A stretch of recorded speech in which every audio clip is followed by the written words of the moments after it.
So good morning, good evening, good afternoon to everybody joining this very special joint session of AABEA webinar with the Bangladesh Embassy in Washington, DC.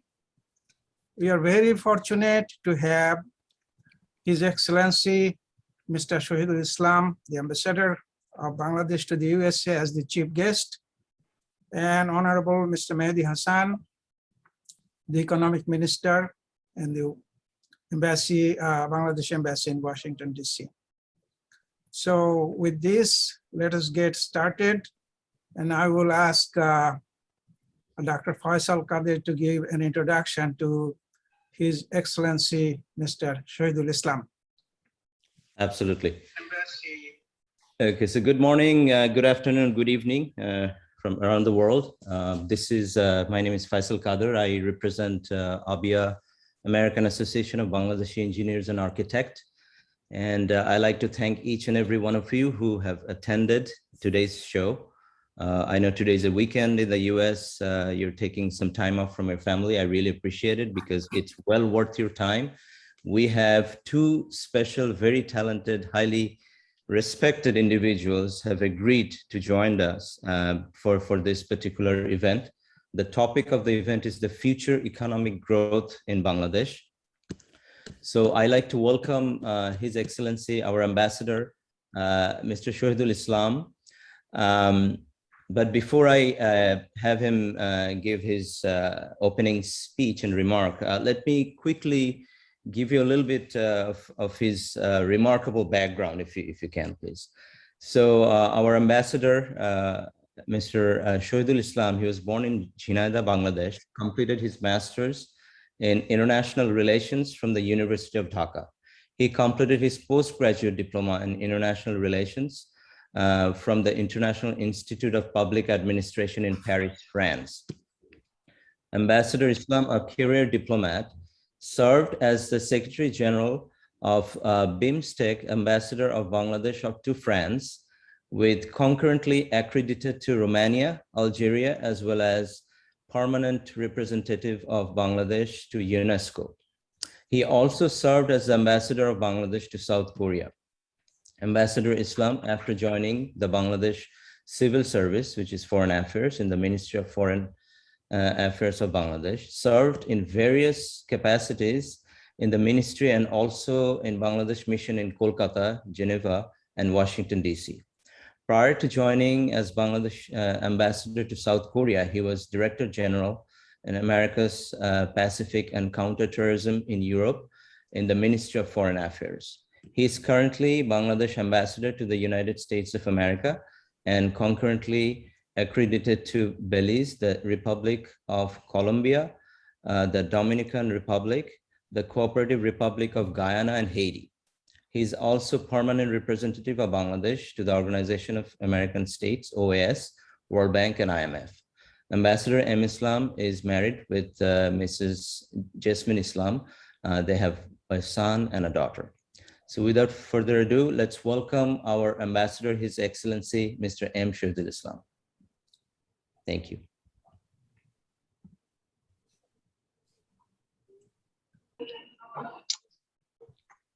Mr.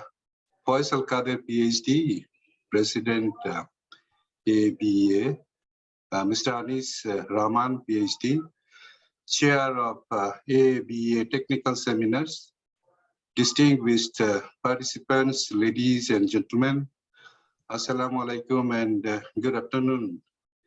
First of all, I'd like to express my gratitude to Dr. Faisal Qadir for the generous charitable introduction. Thank you very much. It's a great pleasure for me and Bangladesh Embassy team to join hands with AABEA to examine the theme of today's seminar, the future of economic growth, which I believe is one of the most important issues in Bangladesh's development journey today. We know that under the great leadership of Honorable Prime Minister Sheikh Hassan, Bangladesh has enjoyed an uninterrupted 11 years of economic prosperity between financial year 2011 and financial year 2021. This period also saw our per capita income rise from $928 to $2,227, surpassing our larger neighbors in South Asia. With the growth rate of about 7% per year during this period, Bangladesh has been amongst the fastest growing countries in the world. As a result, Bangladesh moved out from the World Bank defined list of low-income countries to a lower middle-income country in 2015, much earlier than the targeted date of 2021 as part of Vision 2021. And in 2018, Bangladesh met all the UN criteria to graduate from the list of least developed countries to a developing country. Bangladesh is expected to formally graduate from LDC in 2024. This is certainly one of the remarkable achievements for Bangladesh in our post-independence era. Bangladesh's progress is a mosaic of solid achievements with some challenges. The economy today is a lot more flexible and resilient, as indicated by the ability to withstand the COVID-19 pandemic when Bangladesh registered growth, as opposed to many others experiencing negative growth. Our foreign currency reserve is nearing $50 billion mark soon, and Bangladesh is now much more capable of handling natural disasters with minimum loss of life. This remarkable progress was achieved despite numerous internal and external constraints. To further build on last decade's growth, the government adopted the Vision 2041 with the roadmap to become an upper middle income country and eliminate extreme poverty by 2031, and to achieve a high income country status by 2041. This is of course ambitious but doable, given our proven track record of meeting targets in the past. Over the next 2 decades, Bangladesh will no doubt experience an accelerated pace of change that will be rapid and transformational. We'll have to cope with rapid transformational shifts in agriculture, trade and industry, in education and healthcare, in transportation and communication, and in the way we work and conduct business. Rapid growth will need also to be balanced with an emphasis on equitable distribution of the benefits of growth for all, especially the poor and the vulnerable. However, in this journey, there are substantial challenges, and I hope that today's seminar will discuss those challenges and suggest a way forward and how we can handle those challenges and we stay in the right track to achieve the desired targets. Before I conclude, I would like to express my embassy's keen interest in maintaining an effective collaboration with the American Association of Bangladeshi Engineers and Architects, because we believe that this educated and highly skilled section of the Bangladeshi American diaspora will play a pivotal role in transforming Bangladesh's image from a poor and natural disaster-stricken country to a modern and promising country.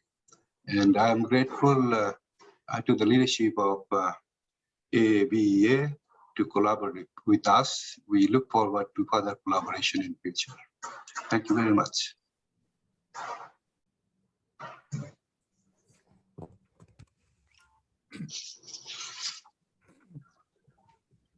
Thank you so much, His Excellency, Ambassador Mr. Shahidul Islam. And one thing just I wanted to bring up before we bring our next speaker is that every time we visit our embassy, on behalf of AABEA, I mean, they really embrace us, they support us, they have been supporting us in many, many avenues. I'm really, really grateful to the leadership, to the ambassador and the economic minister and everybody, the entire staff. And there is so much progress been made in the last few years with AABEA and the embassy and in Bangladesh. So we are highly encouraged by the new leadership, and our ambassador is here for us. So thank you again. Really appreciate all your help and support. So next, basically the keynote speaker, economic minister, Mr. Mahadee Hassan.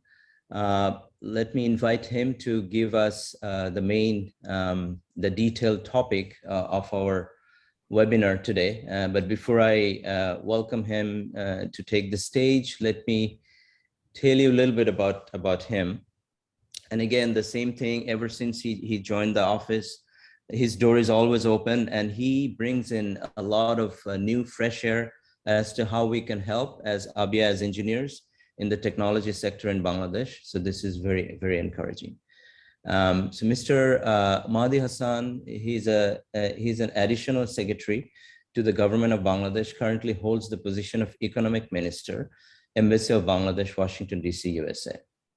As a seasoned campaigner, Mr. Hassan has solid background of working in the macroeconomic and fiscal management, facilitating greater trade and investment engagement between Bangladesh and USA, and fostering bilateral economic and development cooperation, comprising Mr. Hassan's current responsibilities. Prior to this appointment, Mr. Hassan worked as Joint Secretary in the Economic Relations Division, as known as ERD, under the Ministry of Finance, where he oversaw the economic and development cooperation of Bangladesh with Nordic countries and international agencies like IFAD and WFP. In his early career, Mr. Hassan worked in different capacities in the field of administration, including the post of Upazila Nirbahi Officer, UNO, where he was involved in the implementation and supervision of local government and rural development projects.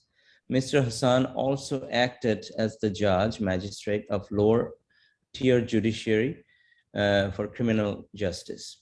Mr. Hassan did his master's in finance from the University of Dhaka, Bangladesh, and also graduated from the same university in equal discipline.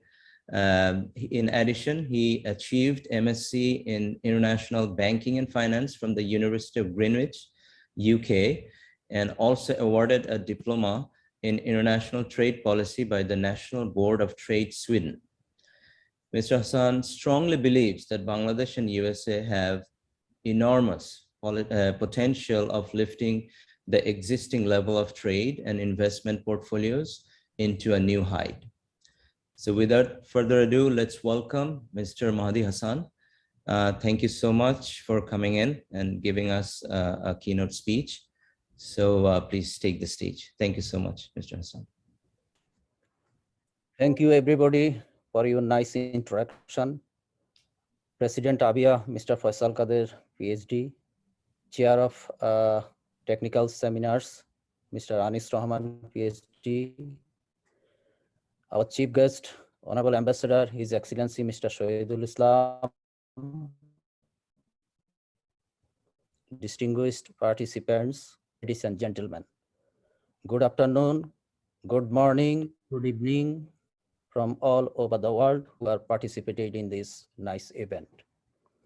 Actually, it is very challenging to me to talk or to discuss to such a critical issue with this extremely limited knowledge of mine. However, we'll discuss and we'll try. You know that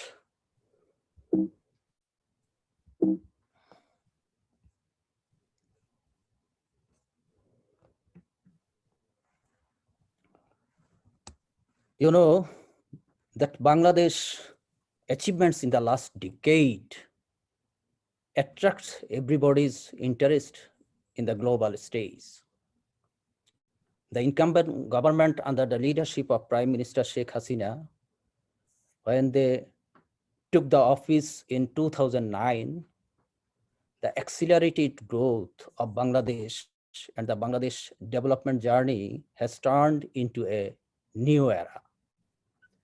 As it is indicated already that Bangladesh has achieved nearly 7% growth from the financial year during the financial year 2011 to 2020.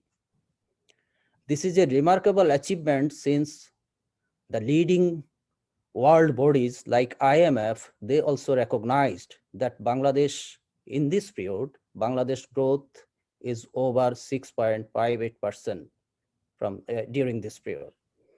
So this achievement make Bangladesh actually more confident, and Bangladesh has targeted many more in the coming days. The incumbent government took a long-term plan that is called the First Perspective Plan, that is Vision 2021, which is start from 2010 and will end in 2021 to make Bangladesh a middle income country and also a developing country. As you have already know that Bangladesh has reached the target in 2015, much before earlier of our targeted time. So this growth and is the solid foundation of Bangladesh future journey. And Bangladesh is looking for many more. That is, Bangladesh has already drafted a plan that is called Vision 2041 to make Bangladesh an advanced economy by 2041 with high income country category. So if we achieve this, we need nearly 9% growth during the period 2021 to 2041. This is a very challenging, but with our proven record and track record, we are confident that Bangladesh's target is little bit challenging, but on the other hand, we can consider it as realistic. So before going to discuss the challenges of the future growth, now we can focus on the growth of the last decade. What are the sources? As you see in the screen, that is the accumulation of capital, that is in this period, the investment, that is both government and private, has increased substantially. The growth of employment also is a significant driver, that is the empirical and also the observation has suggested. In this period, the quality of labor force, that is Bangladesh, was able to create some quality jobs, new investments, new industries, new opportunities, has created a lot of quality jobs. The total factor of productivity also has increased in this period.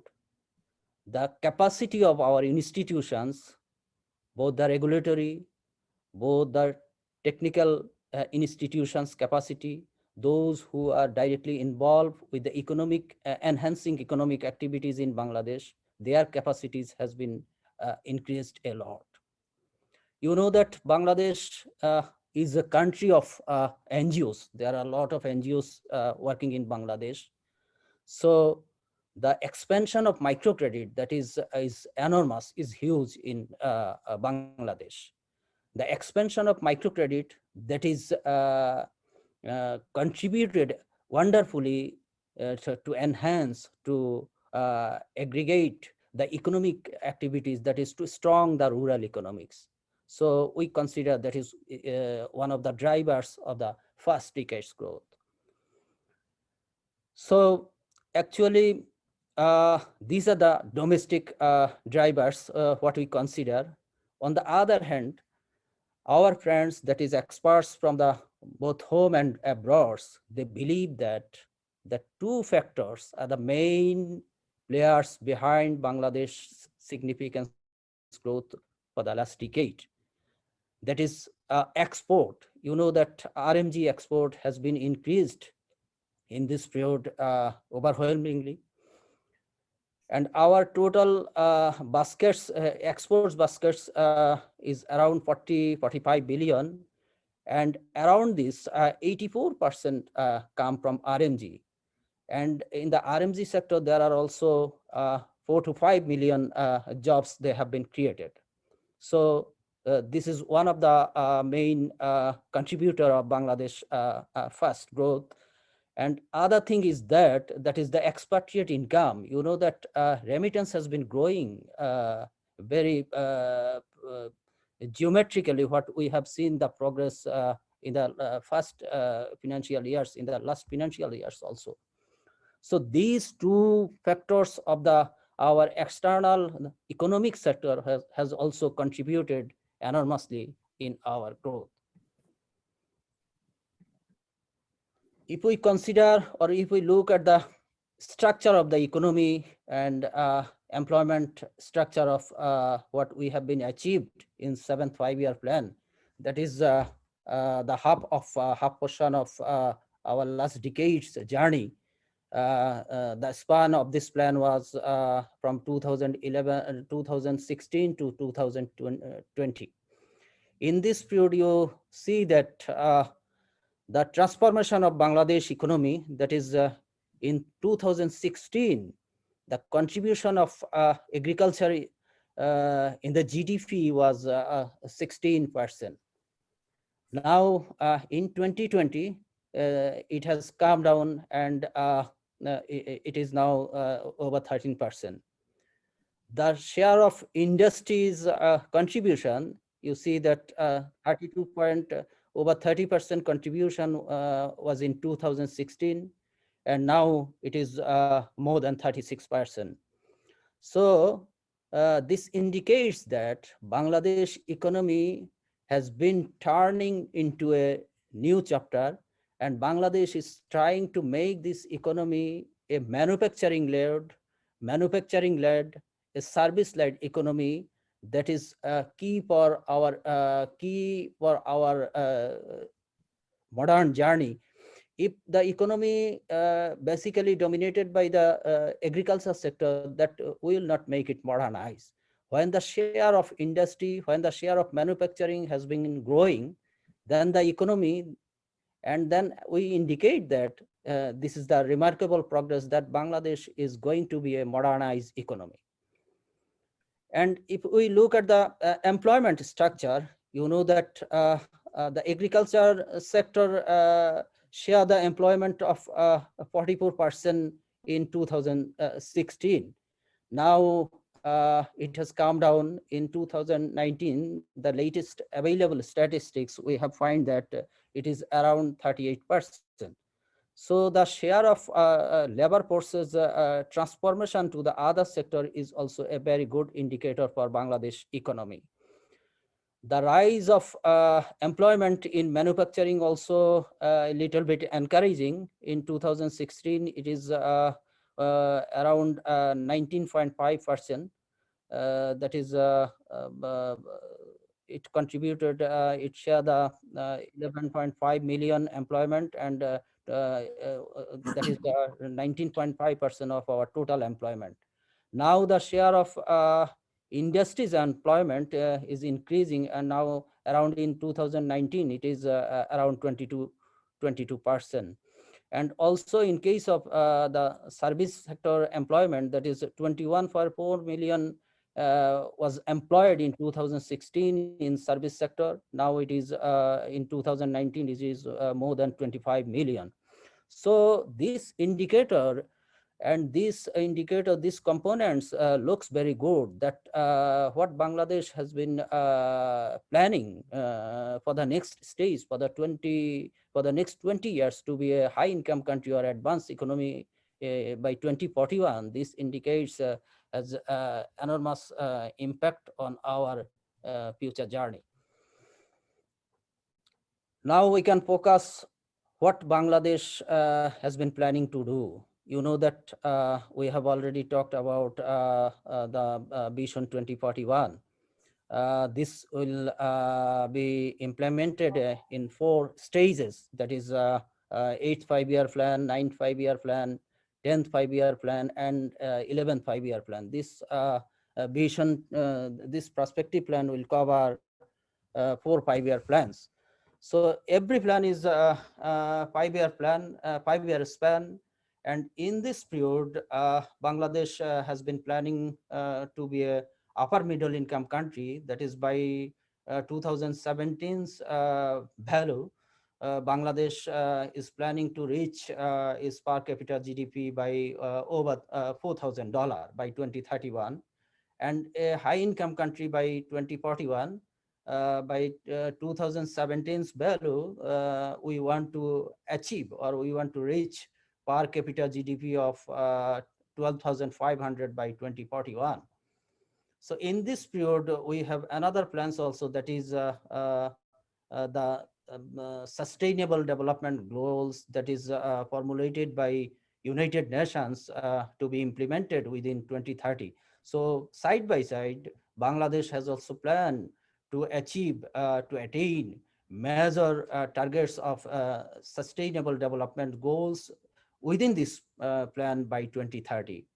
And also we have the most significant aspect, that is, you know that already around 20% of Bangladesh populations live below poverty line. So by 2031, Bangladesh has been planning to eliminate the extreme poverty, which has been over 10% right now. By 2031, we are planning to eradicate all the extreme poverty.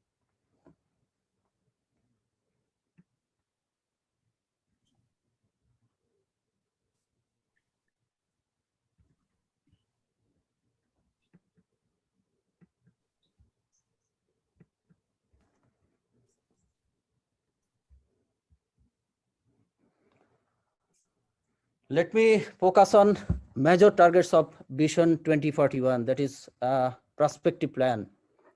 You see that Bangladesh in Vision 2041, Bangladesh has been targeted to reach 8.5% GDP growth by 2025. Now, if we consider that our highest growth was 8.2% in the financial year 2019. So by considering this, this is a new chapter, and this is also a new challenges for us, since our highest achievement till today is 8.2%. But we have planned to reach 8.51% by 2025. And you see that by 2030, it has been planned 8.91%.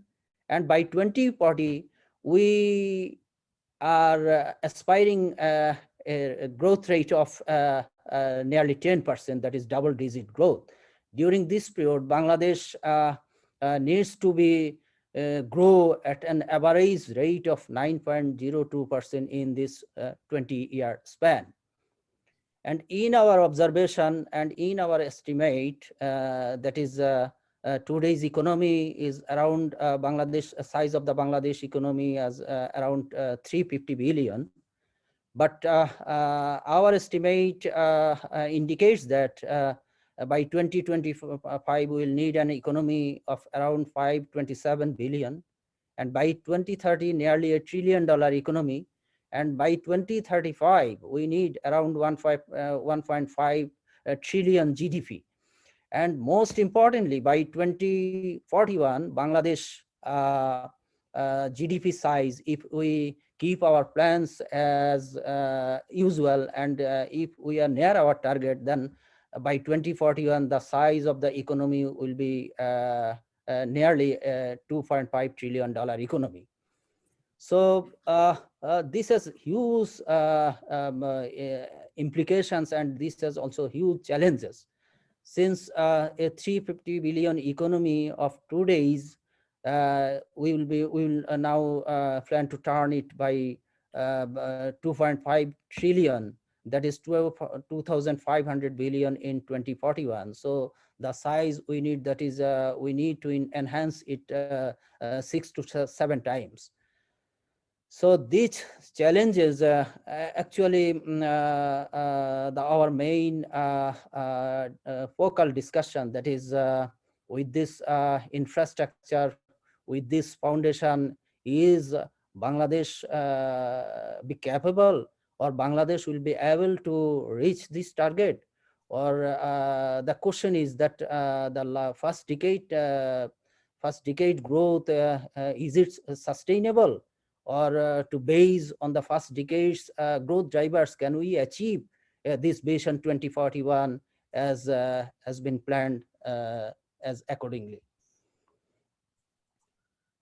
As we have already discussed that the first stage of our 8th five-year plan, first stage of Vision 2041 is 8th five-year plan, that is planned for year 2022 June 2025. So we have already discussed within Vision 2041, the targets of 8th five-year plan also has been touched. Now, the big question what I have earlier touched, that is, will this growth sustain? Actually, this is the big question. That is the first decade growth. If we base this, there are some major concern that our export baskets, that is the main drivers of our external sector, that is extreme dependence of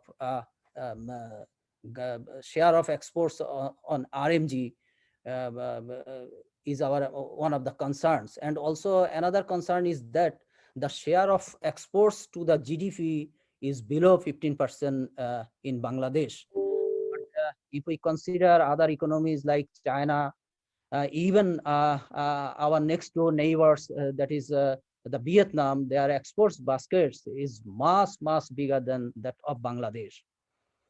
Another concern is that our main exports of RMG, that is this industry has been around the age of more than 40 years, is based, has been founded in 1977 to 1982. So we have already passed 4 decades. But the experts' concern is that this is a low value garments item. This is not will be suitable for Bangladesh to achieve the status of a higher middle income country or higher income country by basing this low value garments. And also in case of RMG, you know that we have limited items we have exported, and these limited items has already consists of 84% of our total exports.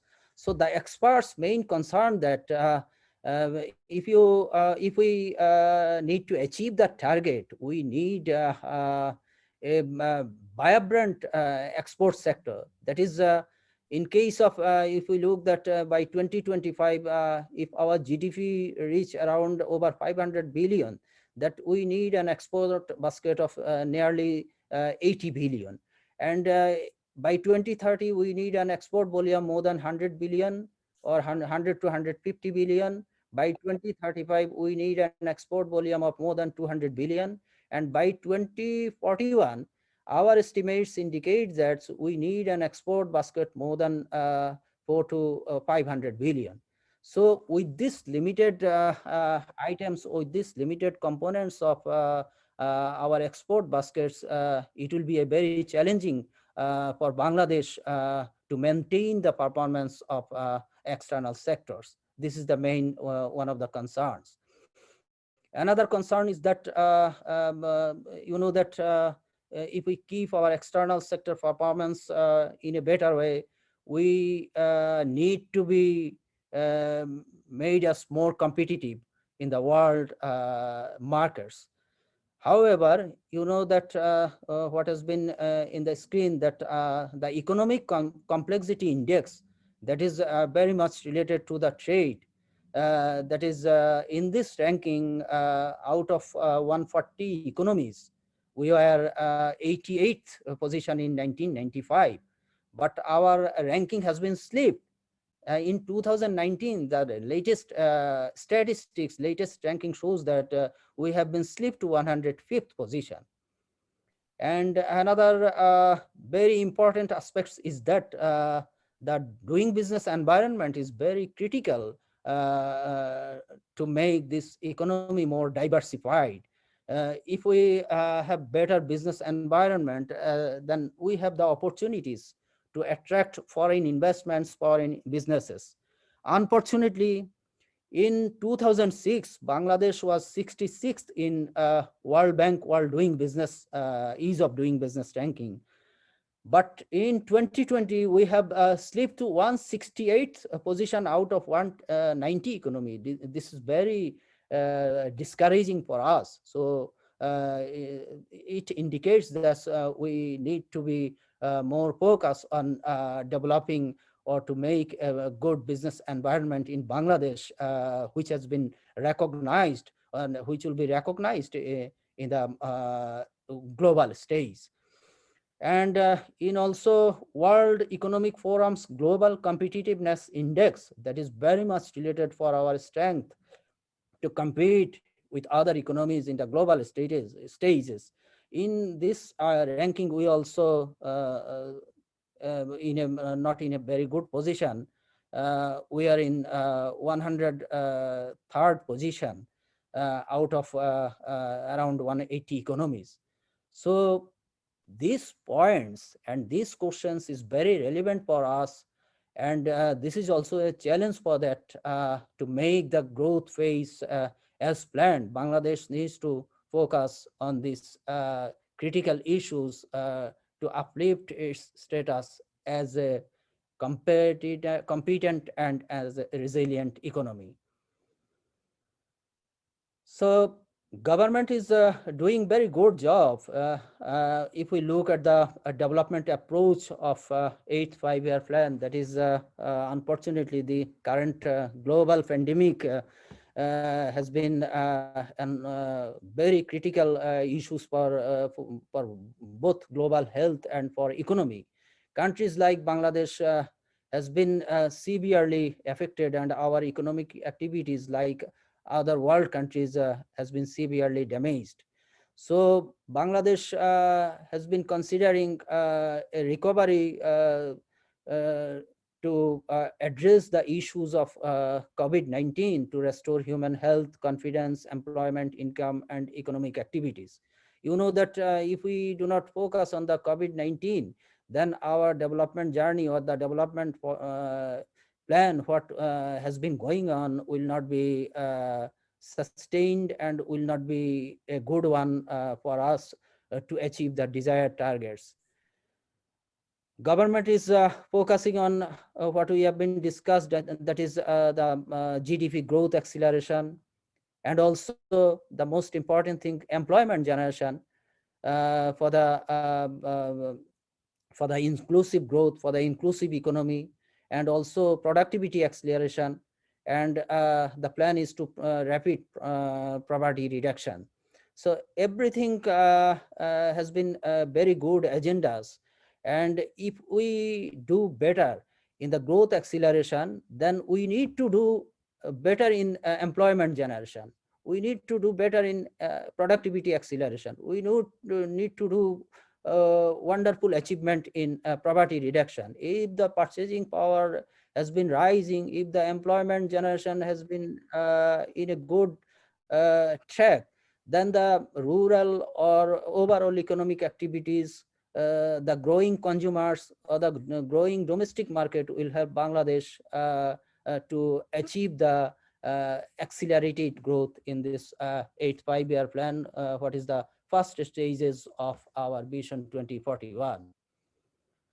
So this has been already discussed. That is Bangladesh, you know, that is a hugely populated country with 170 million more population and around 80 to 100 million labor forces. You know that we do not yet arrange jobs for every citizens, quality jobs for the quality persons.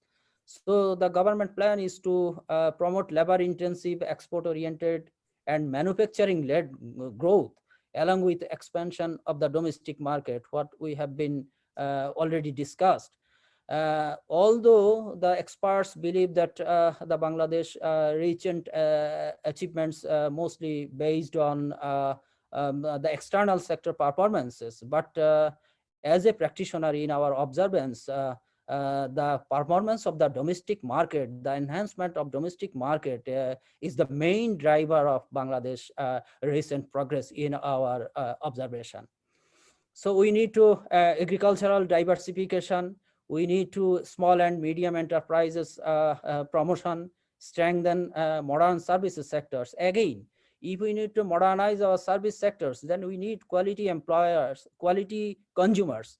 And this is very related. That is, when the employment will increase, then the consumers will be, quality consumers will be, or the affluent persons,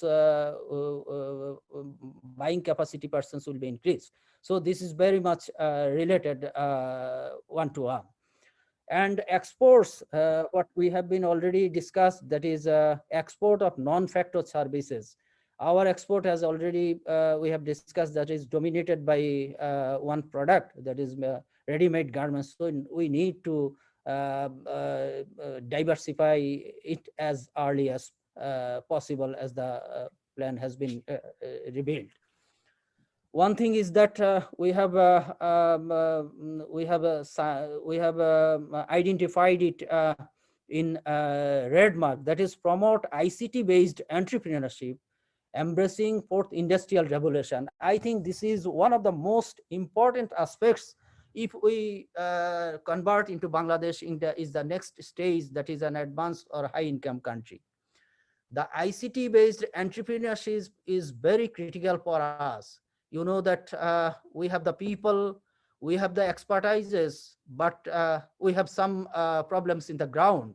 So those who have attended, you are almost, you are the technical people, and I think your contribution will be critical, and you can note this.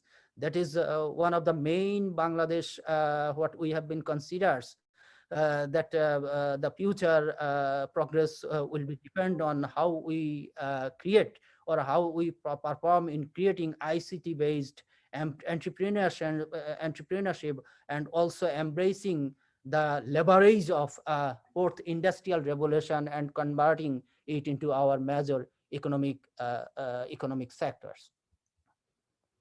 So challenges is the question is that which will make Bangladesh growth sustainable. The government, in the government plan, that is in the 8th five-year plan, and in the Vision 2021, they have the experts identified that investment that is critical for one of the critical pillars of our growth. Definitely, we need investment around over 40% by 2030. Now it is around 32%. And our estimate has revealed that Bangladesh will need investment around 46% by 2041. So if we invest more, it will increase, or it will generate more income, more jobs. So investment is the major pillar of our, one of the 4 pillars of our future growth. And we need to increase productivity, what we have been discussed earlier. We need to promote entrepreneurship, also has been discussed. That is one of the component is ICT based, fourth industrial revolutionary based entrepreneurship, targeted entrepreneurship we need to develop. And we need new markets. Actually, in new markets, we need both domestic markets and also foreign markets. In Bangladesh, the economy, what has been growing on, or what has been performing in the last decades, it has been the domestic markets has been dominated. So we need, if we have the more options, then we can be able to targeted markets in the overseas also.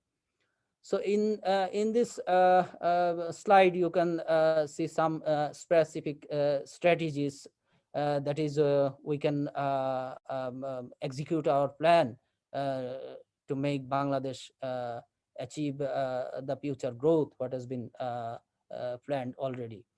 So enhancing productivity is one of the main critical issues that is called the total factor of productivity. In Bangladesh, the contribution of total factor of productivity is insignificant. So by 2031, our plan is to make it 50% contribution, 30%, 40% contribution of the growth by 2031, and by 2041, we need a contribution of 15% from total factor of productivity.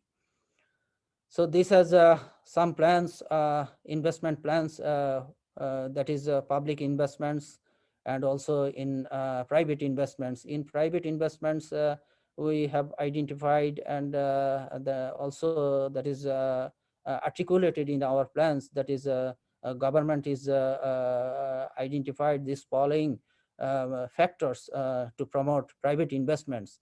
Since the private investments dominated more than 70% to 75% of our total investments, so the promotion of private investments is very critical for us. And in case of entrepreneurship development, you see that Bangladesh entrepreneurship market has been growing, but not as our expectation. As you see that we have already 1,000 plus startups in already working in Bangladesh. And in the statistics, it has been showed that they has already created a lot of jobs.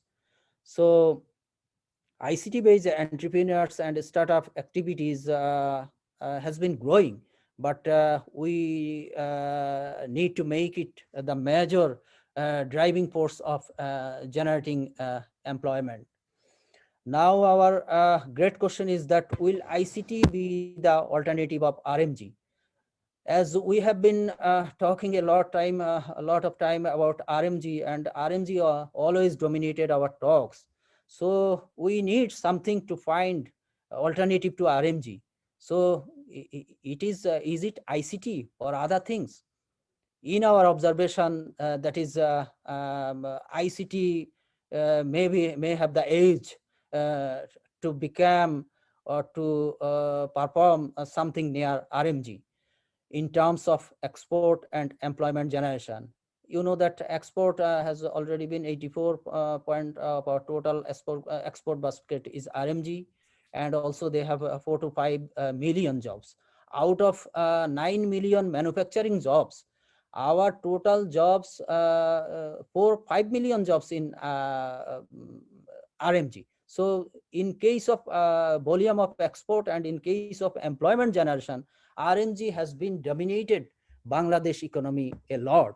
So for future sustainability, Bangladesh needs some sector that will not replace, but that will complement RMG sector as one of the driving force of Bangladesh export baskets and also employment generation. Another thing is that the global scenario, if we have a look at that, the tangible economy, the intangible economy has been growing. But in case of Bangladesh economy, if we look at the structure, that is not up to the mark. Actually, you know that the capital market of Bangladesh is not as efficient as we have been working on. So to make this economy competitive or to complement with the global economy, we need to increase the share of intangible economy in the future, and not in the future. I think right now we have been very much keen to, and we need to some sort of wonderful plans and also some exceptional plans to make Bangladesh, to convert Bangladesh economy, the share of the economy in intangible parts. So in this screen, you see that some future industries that is almost dominated by the ICT industries. And one of the sectors that is, we have the potential, that is blue economy. So we need to work in these sectors also. So overall, actually, our observation reveals that if we sum up that how Bangladesh can make the economy sustainable, resilience, and how Bangladesh can achieve what it has been already targeted, and what they can achieve or what they can reach near their plan. So if we summarize, then we have found that actually everything in our observation will be depend on how Bangladesh capitalize its vast, enormous human resources into the main economic activity. And another thing is that how we can leverage the technology, how we can capitalize the technological age, modernizing our all major economic sectors. And in case we have identified that is innovations, innovative economy or innovations is critical factor in this. So sum up, Bangladesh success in our observation will be depend on to capitalize the vast human resources to the major or to the main economic activities, and to leverage or to capitalize the technological age by converting these enormous human resources educated or skilled in ICT, and make them entrepreneurs. And that will be the critical aspects what we have planned to leverage our demographic dividend. So human resource development, technological aspects, and the innovations, these three are the main critical agendas and the main critical points what we have been identified, that the future growth, Bangladesh future growth will be depend on the success of Bangladesh future growth. What has been Bangladesh planning by 2041 up to be an advanced economy will be depend on this criteria. And it will lead to productivity, employment generation, more jobs in manufacturing, services, and technology. And if we educate them in ICT, or we make them skilled, then we can transfer this surplus labor forces from other sectors. That is, you see that agriculture sector contribute only 13% of GDP, whereas 40% of labor force engaged in agriculture sector. So we need to transfer these surplus labor forces into the other sectors, high-tech sectors, high-paid sectors. And one of the last thing is that you know that Bangladesh government has planned a very big budget over the last few years. By 2041, we have planned that Bangladesh budget size, that is Bangladesh government expenditure, will be nearly 30% of GDP. Right now, it has around 16 to 17%. So this huge budget, this huge financial plan, Bangladesh need to capitalize or to implement it with efficiency. So we have focused some point, that is we need to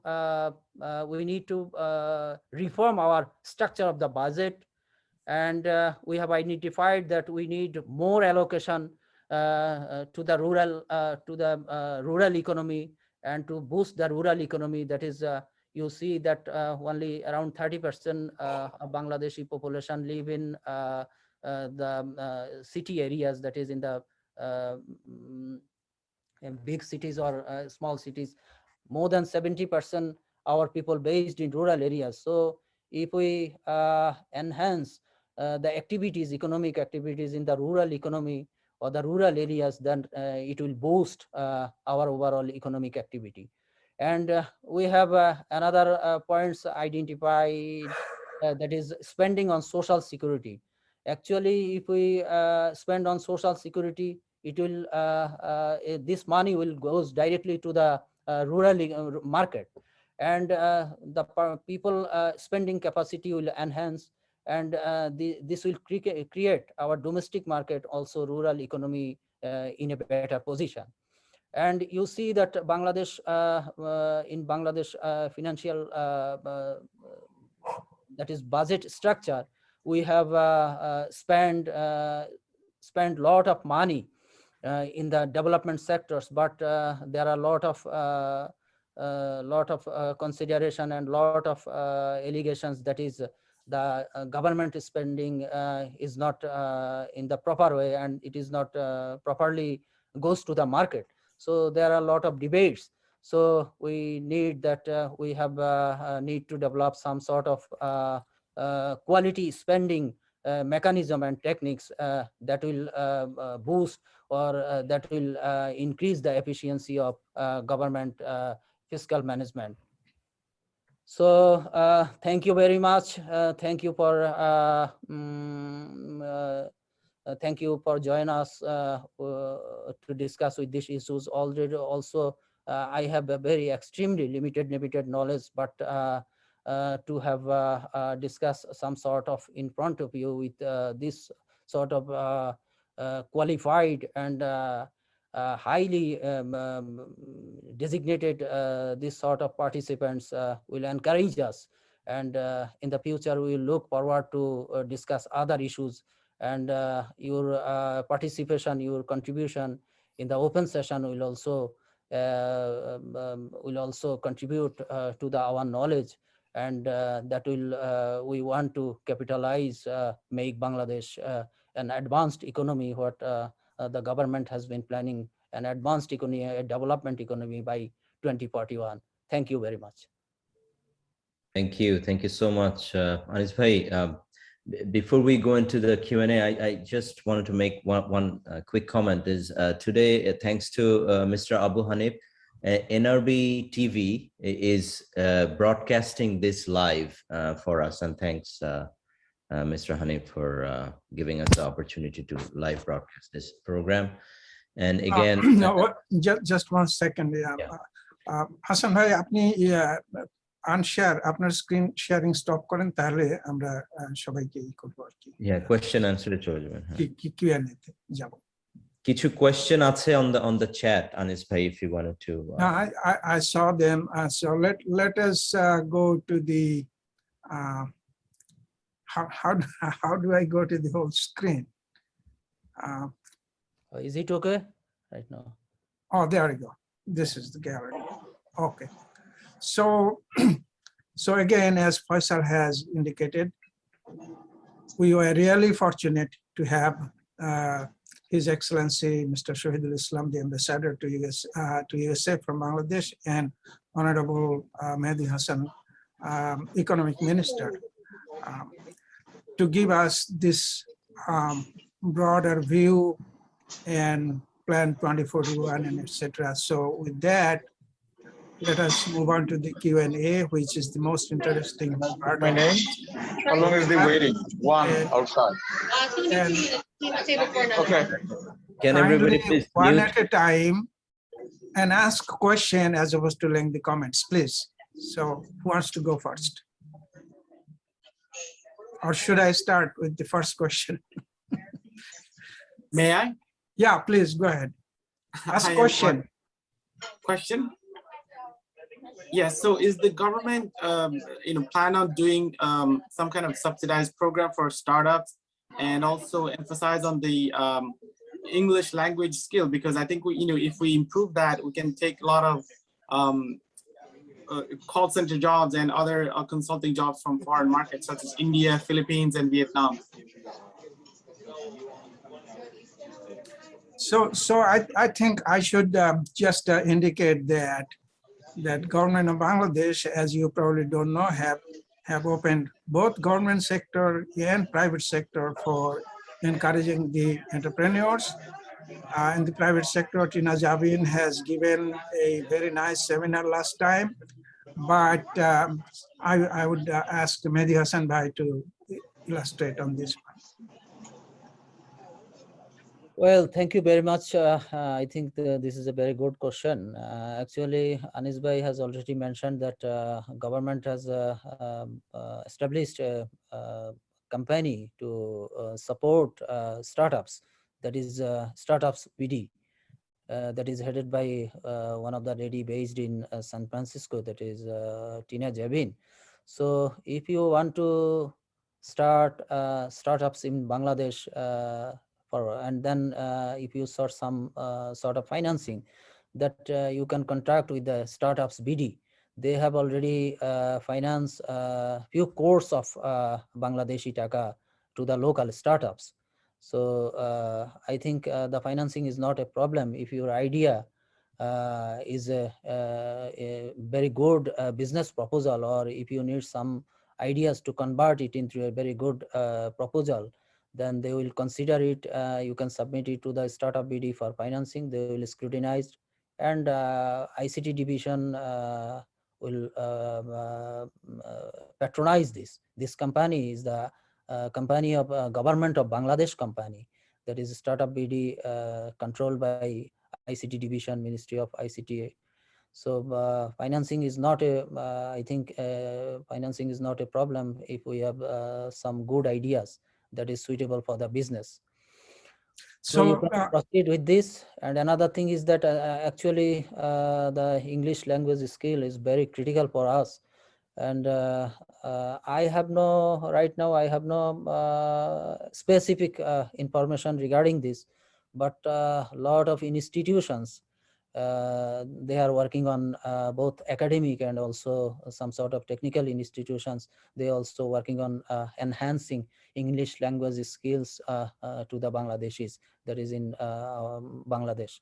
So I think the work is going on, but we need it to convert it in a more formative way. That's why we'll capitalize the opportunities what has been going on in the home and abroad. The ICT based jobs we can then attract, or we can then catch up this. Thank you. Thank you very much. So I think as a flow, continuity the flow, I will ask each and every one of you one at a time to ask a question. I think that will be best way to keep our time in order. So next is I'm asking Muhammad Farooq Bhai if you have any question. Question and comments. Unmute yourself.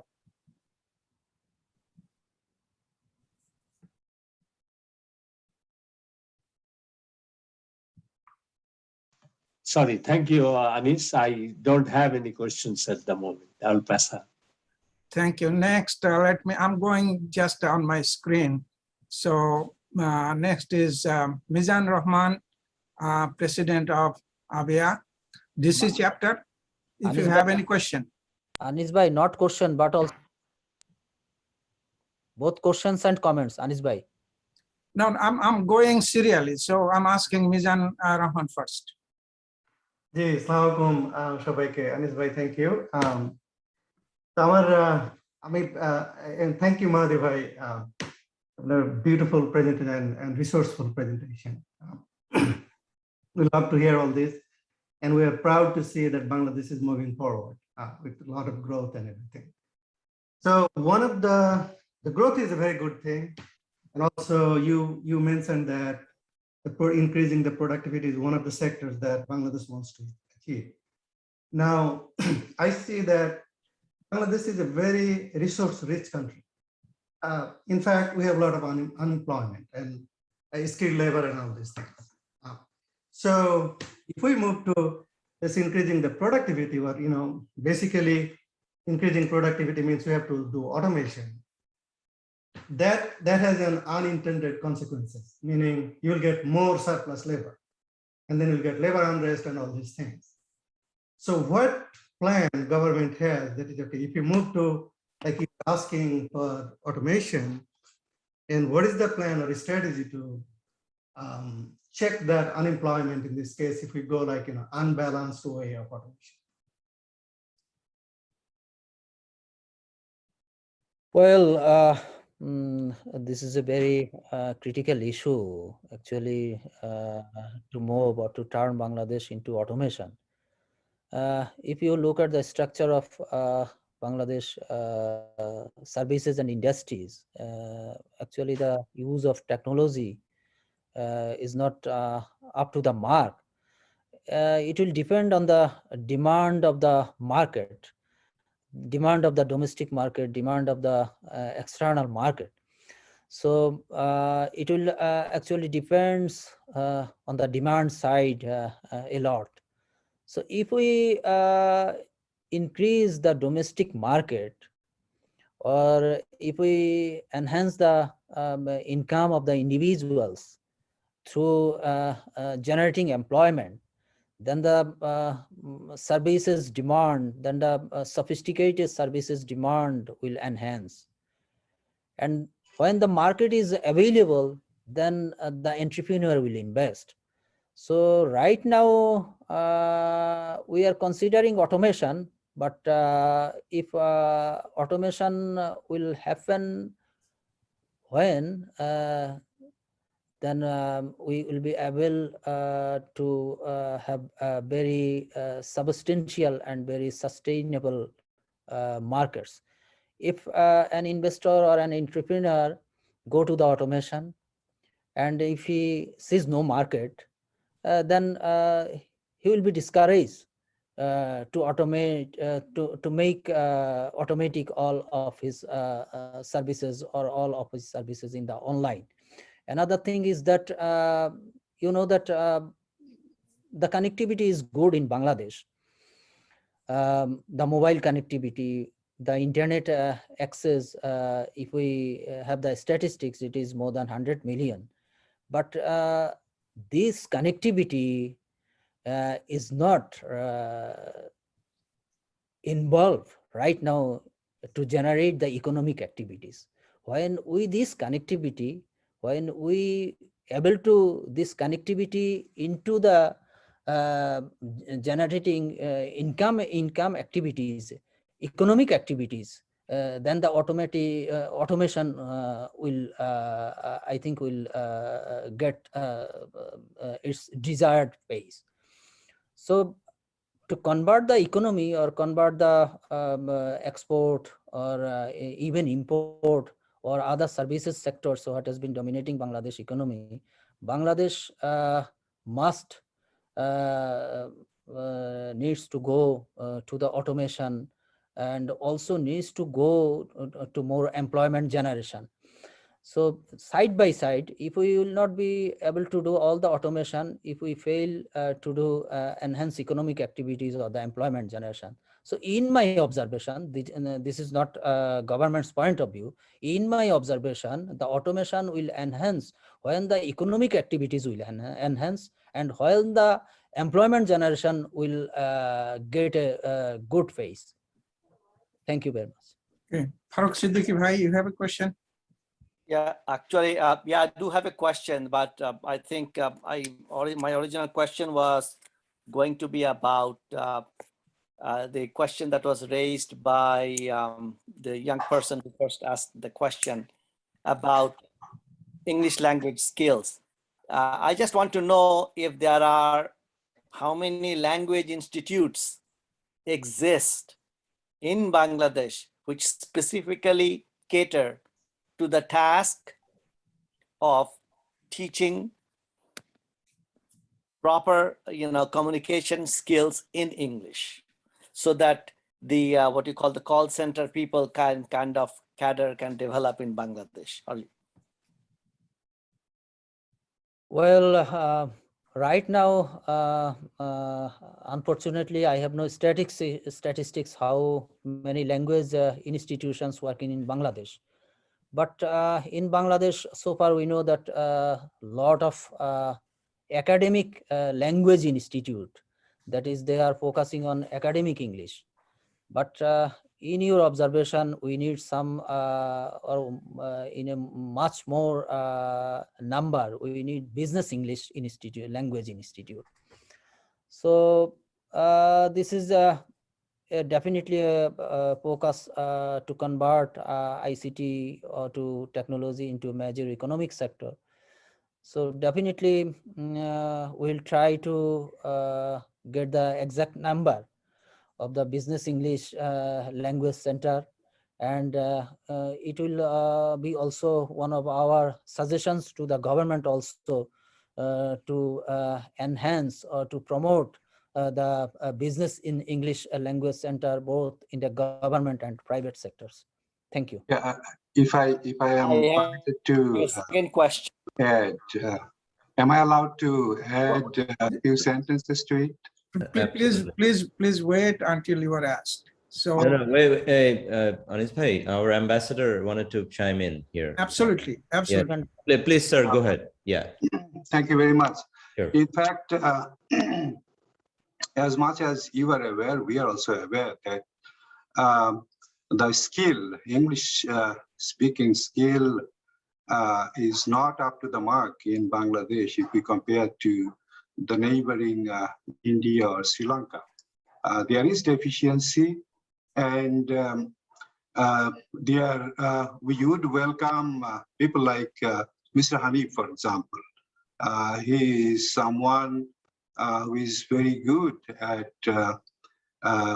developing skills of people.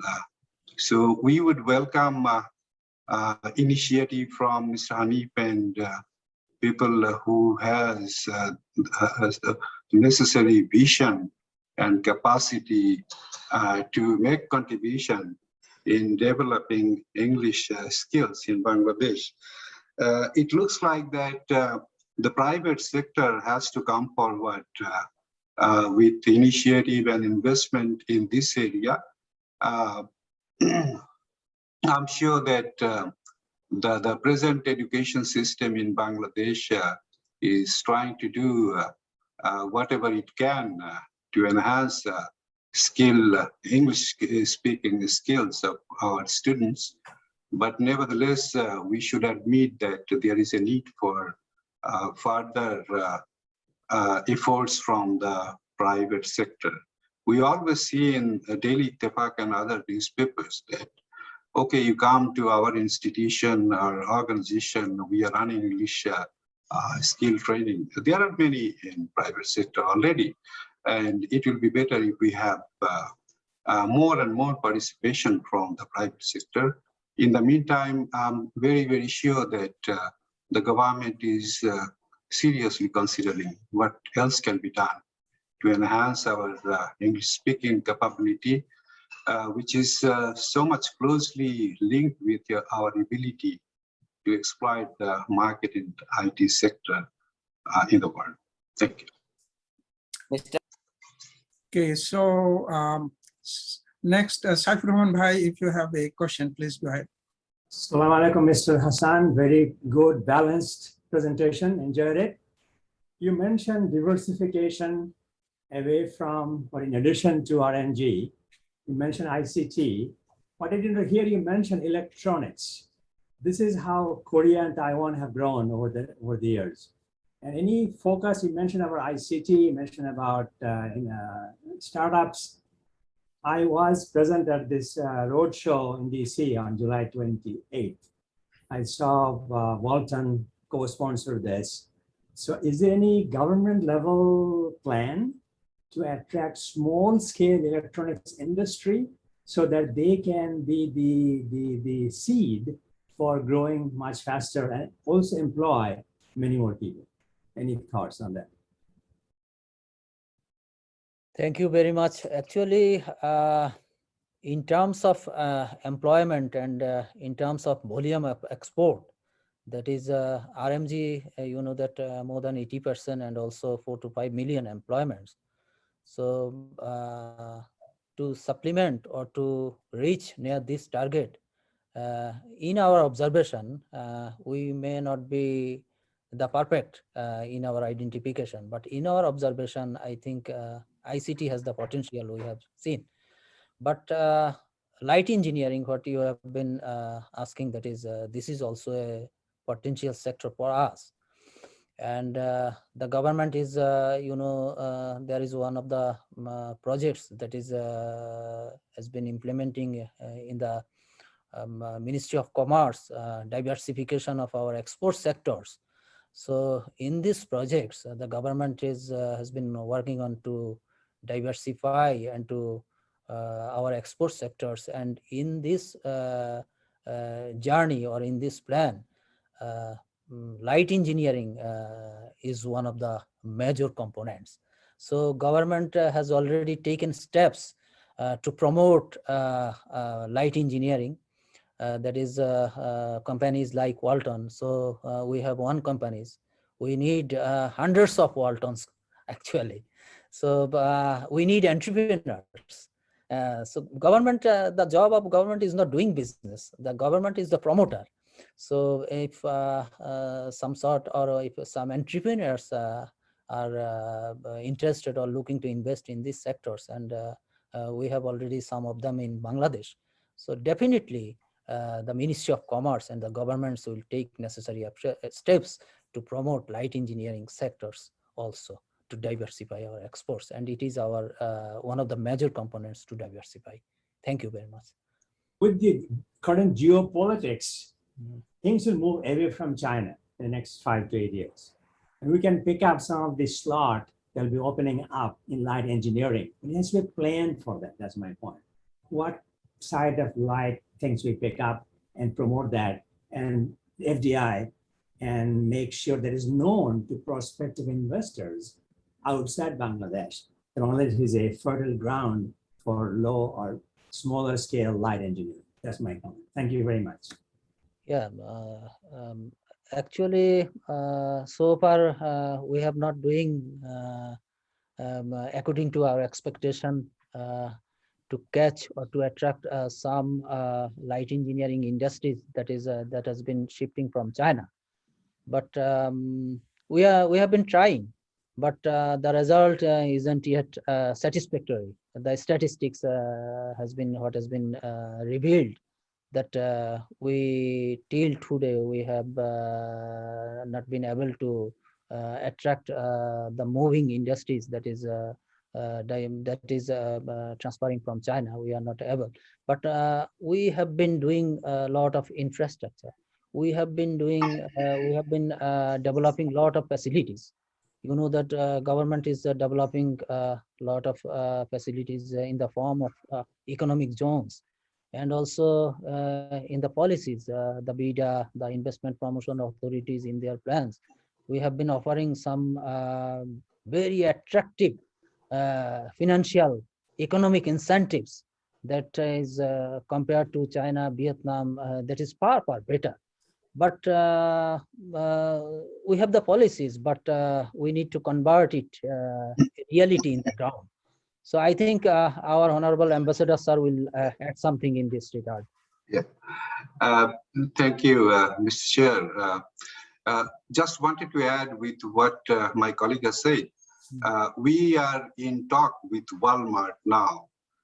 We have been talking to them to source more bicycles, for example, from Bangladesh, because it's a plus point for us that people know us as a major RMG producing country. The downside of it is that we have other capabilities that they are not really aware of. The ability to produce garments, a lot of garments and export has eclipsed somehow our other capabilities. We are trying to tell them that we are exporting a significant quantity of bicycles to the European Union market, and the same can happen in the American market. So this is precisely, I mean, this is an example that I'm giving that we are in talk with the Walmart. Thank you. Okay, next, Sufyan Bhai, if you have a question, please go ahead. Okay, thank you. I have a specific question to the Honorable Ambassador. The question is real simple. Does government of Bangladesh has a lobbying firm? As you know, doing business in United States, to approach the government of USA or the Congress, you have to have a lobbying firm.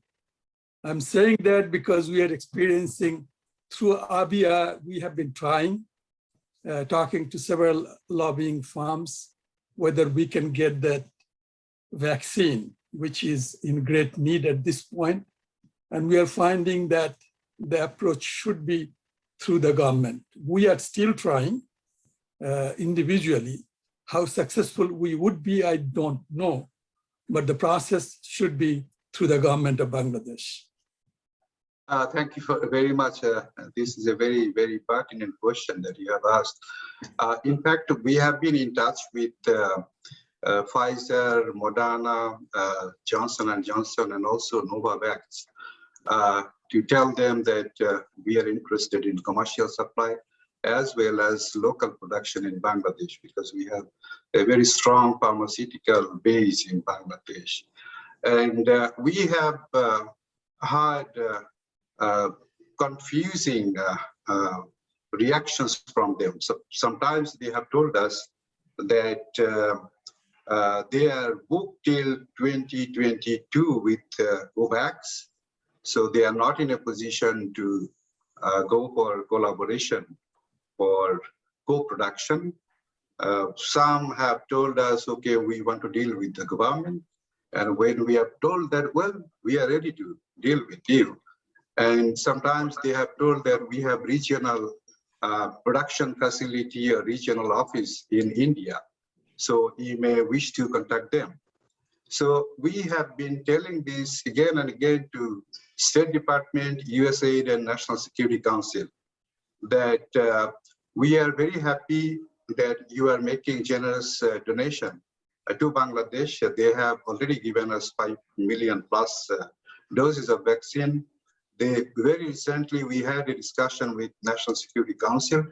They have assured that another 5 million vaccines will be going to Bangladesh as part of donation through COVAX facility. But what we are trying to tell that we are very happy with the donation, but we are a country of about 170 million people. We need minimum 200 million more vaccines to cover our population. And therefore, we want that you try and identify Bangladesh as a potential source of producing vaccine, not only for the domestic market of Bangladesh, but also for supplying to other areas. And we have been telling them that it's always good to keep your eggs in more than one basket, and we'll continue to do that. I'm really happy that individually you, and I know there are some other distinguished members of the Bangladeshi American community, they are trying to push this particular aspect of collaboration between Bangladesh and the United States. We'll remain grateful to you. We have not yet felt the need for a lobbyist firm on this particular issue, because we believe that we are in a position to talk directly with the government of the United States and also with the business firms who are producing this vaccine. It looks like that till now the technology and production facility of vaccines is confined to few hands, and we have been trying so that we can make an inroad. But we also know that medicine is, on the one hand, saving people's life. At the same time, from the perspective of the producers, it's a business. So maybe we will continue our effort. Thank you very much. If I may follow up a little bit on Sufian Bhai's question, the main question, and thank you, His Excellency, for the kind and knowledgeable explanation, but the main question is a lobby. So, for example, if you want to say something to the US government, and the communication media or writing a letter is effective, but it is the most effective when you have a professional lobby representing that issue. So for example, AstraZeneca vaccine, they have a stockpile of vaccine and they're not approved in the USA. So nobody is using their vaccine in the USA. So we wrote letter to our senator and then asked them to write to the White House, because they are the policymaker, that AstraZeneca vaccine is approved in Europe and Asia.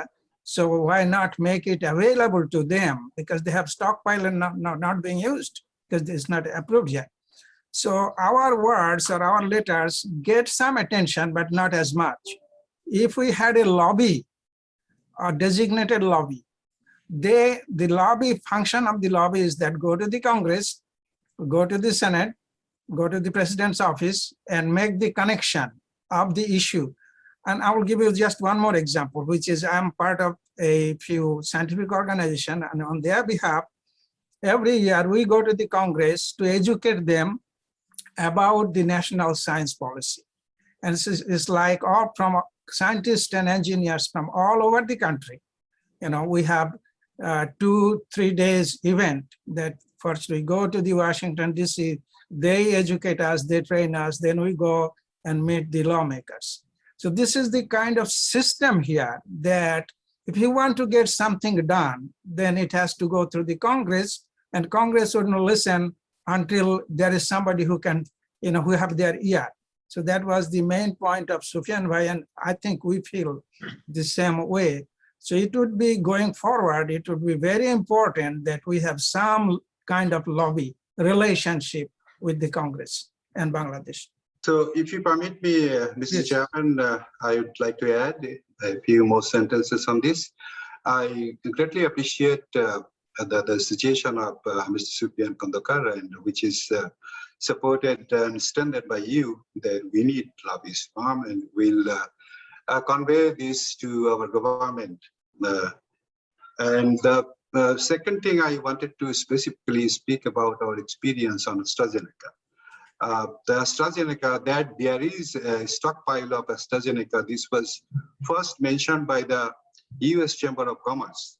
They brought this as an appeal to the president that we don't need it, so let's release it. And we heard that there is a stockpile of 60 million doses. And then we readily got in touch with the US administration, State Department and National Security Council. And we started repeating our requests, because at that time, 1.4 million people in Bangladesh had already taken the first shot, and they were waiting for the second shot since Serum Institute of India stopped supplying vaccine.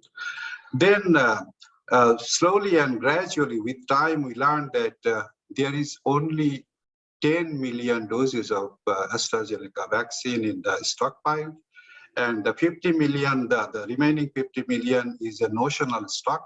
I mean, they are at various stages of production. And this 10 million AstraZeneca vaccine was supposed to be in Baltimore. It was produced by a company which had the track record of contaminating their Johnson & Johnson vaccines too. So FDA never approved it. And so you know that the vaccines that we got so far were Moderna, 5 million plus Moderna. And on the 30th of August, I think the first tranche of the next 5 million will go. This 1 million will be Pfizer. And most likely that the following installments will also be Pfizer. So the story of AstraZeneca was somewhat misleading. It generated a lot of hopes and aspiration from our side. We were in serious need at the time, but we discovered that it's not really something which you can rely on. So we don't know whether they are going to release any AstraZeneca in the near future. But the good thing is that Japan had some AstraZeneca, and they have been supplying to Bangladesh.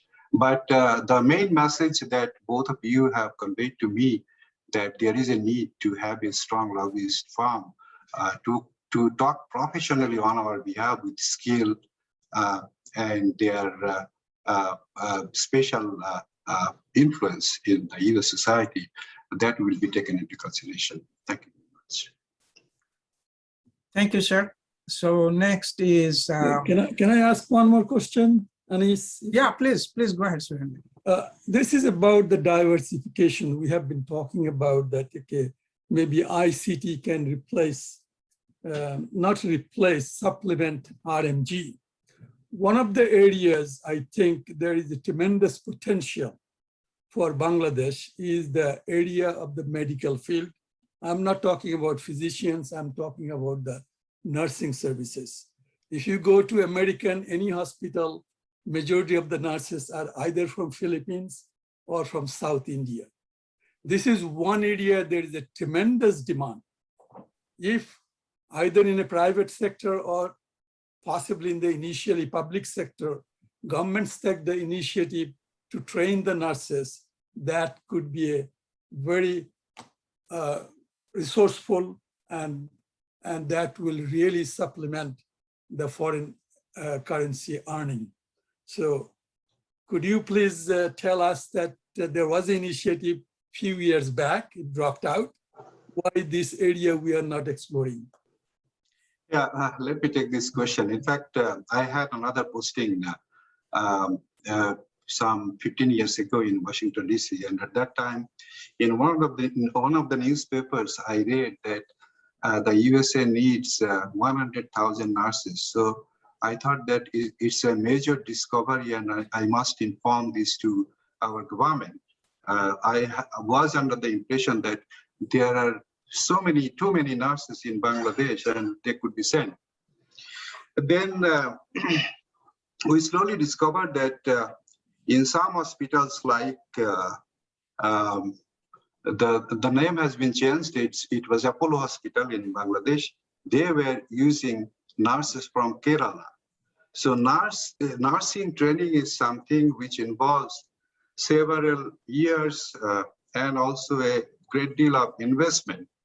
And Bangladesh government has many institutes to produce nurses. They are mostly being used within Bangladesh. To have qualified nurses, within quotation qualified nurses, to be able to serve in a competitive manner in the USA or in Japan or in Europe. I mean, these are aging societies, so there will be a great deal of demand for nurses in the coming days. And I'm sure that our policymakers and practitioners in Bangladesh, they are aware of this, and the government is increasingly making a great deal of investment in producing nurses. But again, I would think that some of the Bangladeshi American people who have greater knowledge of the subject, they could possibly come forward to join hands with the government. That will be very, very good. We have been in discussion with the US government for a health sector cooperation, and already we have included this agenda in our dialogue with the US authorities, so that they can also help us in training our nurses, developing our skills. And the economic minister, Mr. Mahadee Hassan, already told that one of the areas where we should really work hard and will need to work hard is the skill development of our skill to really be able to reach the target of becoming a developed country by 2041. Thank you very much. Can I make a point here, please? This is Shakil Chaudhary. Would you please wait? You will get your turn, please. Is Tohid Bhai have any question? I do have, thank you, Anis Bhai. If you can hear me, I do have a quick comment. Thank you. First of all, my thanks and gratitude to His Excellency Ambassador and Mr. Hassan. And and Minister Hassan. And my comment is with reference to one of the slides, Mr. Hassan, that I found very useful, where Bangladeshi growth was focused on human resource development, use of technology, and then innovation. My comment is that the Bangladesh economic growth has to come from service sector, which is probably approximately 55%. And the recommendation here was that to develop more light industries. Okay, that is true. But my comment is that the human resource development innovation doesn't stop. Even as we develop the service sector, we continue to innovate how we use the service, how we improve the service as we do it. So ICT, when we talk about ICT relates to service sector. Okay, so that's my comment. So we never forget about innovating. So whatever we do, I think government has to facilitate the innovation in the service sector. That's my point. The other thing is that as far as diversification, Vietnam is a little bit ahead of us. From RMG, ready-made garment, they have moved to making running shoes. So Nike and other companies now making shoes in Vietnam. Just a thought that maybe Bangladesh should be looking for not necessarily the heavy industry things, but what could be the next after garments that we can do. Thank you for giving me the chance to talk, and it's a privilege. Thanks again. Mahadee Hassan Bhai, you want to say something? Yeah, we totally agree with these comments. Actually, we need the volume. We consider the volume, that is the light engineering, or the volume is insignificant in our export baskets right now. But you know that we have very little time since in the span of 20 years. We need to grow at an average rate of 9.02%. So we are talking about to something that can complement or that can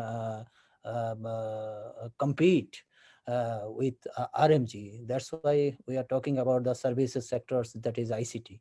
Mostly ICT is services. But in case of other things has been focused on, that is the medical equipment or medicine.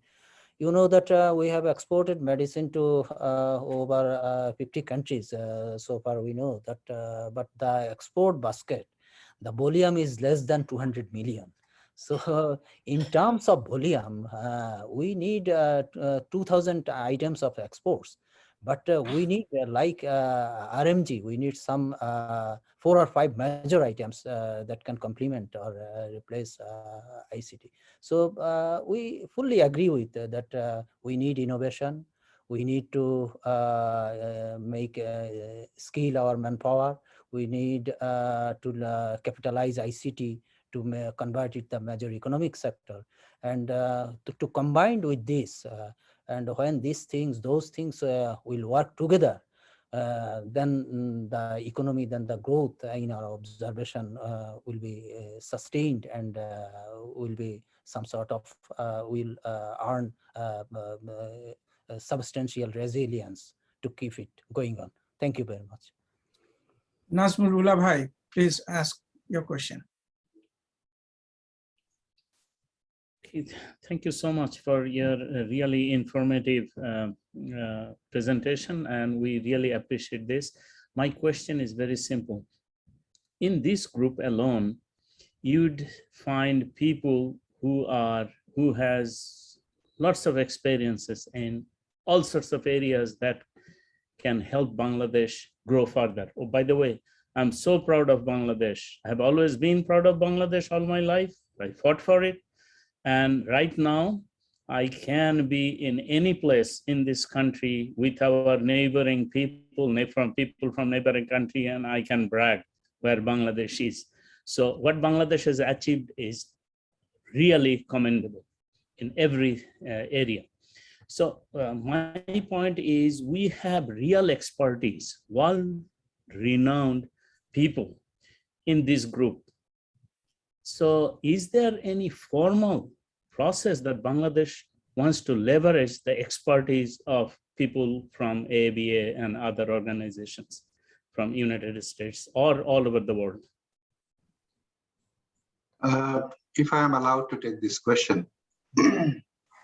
In fact, we are in dialogue with the president of the AABEA already, that we would like to have a good database of people who are capable and willing to serve their motherland, I mean, the country of origin. We would like to work more with you. We are doing the same thing with the doctors that we have from Bangladesh in this country. So we'll continue this. Yeah. Thank you. Absolutely. Okay, so the next, Abu Bakr Hanif Bhai, you have any question? Please unmute yourself. No? Yes. Okay. Sure. Well, I really appreciate His Excellency and Economic Minister and Dr. Anis, Dr. Faisal, on behalf of AABEA, arranging this wonderful seminar. And yeah, with the question came, business English in Bangladesh. Basically, it is important. And as you know, I opened a skill development center in IT sector in Bangladesh. And more than 5,000 people I placed, and they are working, staying in Bangladesh, either working in the local market or in the international market. And I made most of the courses mandatory to add English, business English, which is like 40 to 50 hours. Most of the cases, because they will be conversing in English, they will be working with the international market. So it is effective, it is working. And then another question, another important topics that came, our Honorable Engineer Sufyan Khandokar, that nursing is very important. Yes, as you know that recently we have Innovative Global University. It has business, School of Business, School of IT, School of Cybersecurity. So since nursing is very important, so we have added, we actually applied for adding healthcare, like nursing assistant, registered nurse, and those sectors. So which is very, very important in this country, as you know. If we have any opportunity to work with Bangladesh, so maybe 2 years they can study there, another 2 years they can come here, or it could be 3+1. So definitely I will be looking into it. So now my question is, skill development is the key to success in this fourth industrial revolution. In fact, it is fifth industrial revolution is coming. And as you know, 157 private and public universities in Bangladesh. And after graduating students, they look for mostly limited BCS cadre government jobs. And as a result, track changing is happening. Like doctor, engineers are moving to foreign services, police sectors, etc. Right? And lots of graduates remain unemployed with frustration. So I think it could be stopped if skill development could happen in the classroom settings, like creating an ecosystem between industry and academia. So that way a student can get skill and then they can join the work and start working from the first day, can be contributor from the first day. And they can work in the local market as well as international market. And as you know that this is the globalization is a good advantage so that they can work from Bangladesh, staying in Bangladesh. What Bangladesh government has planned to focus on skill development in the college and university level classroom settings?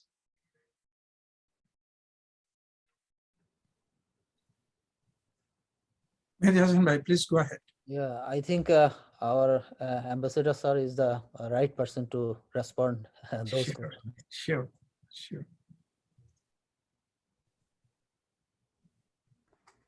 Well, we are happy to say that we are in close contact with Mr. Abu Bakr Hanif. Recently we had a meeting with him. He has already made some contribution to Bangladesh in skills development. And he is also trying to support Bangladeshi students who are coming to the United States in so many ways. I would only say that we would expect him to expand whatever he's doing now. Whatever he's doing, let's continue to do it in a bigger way.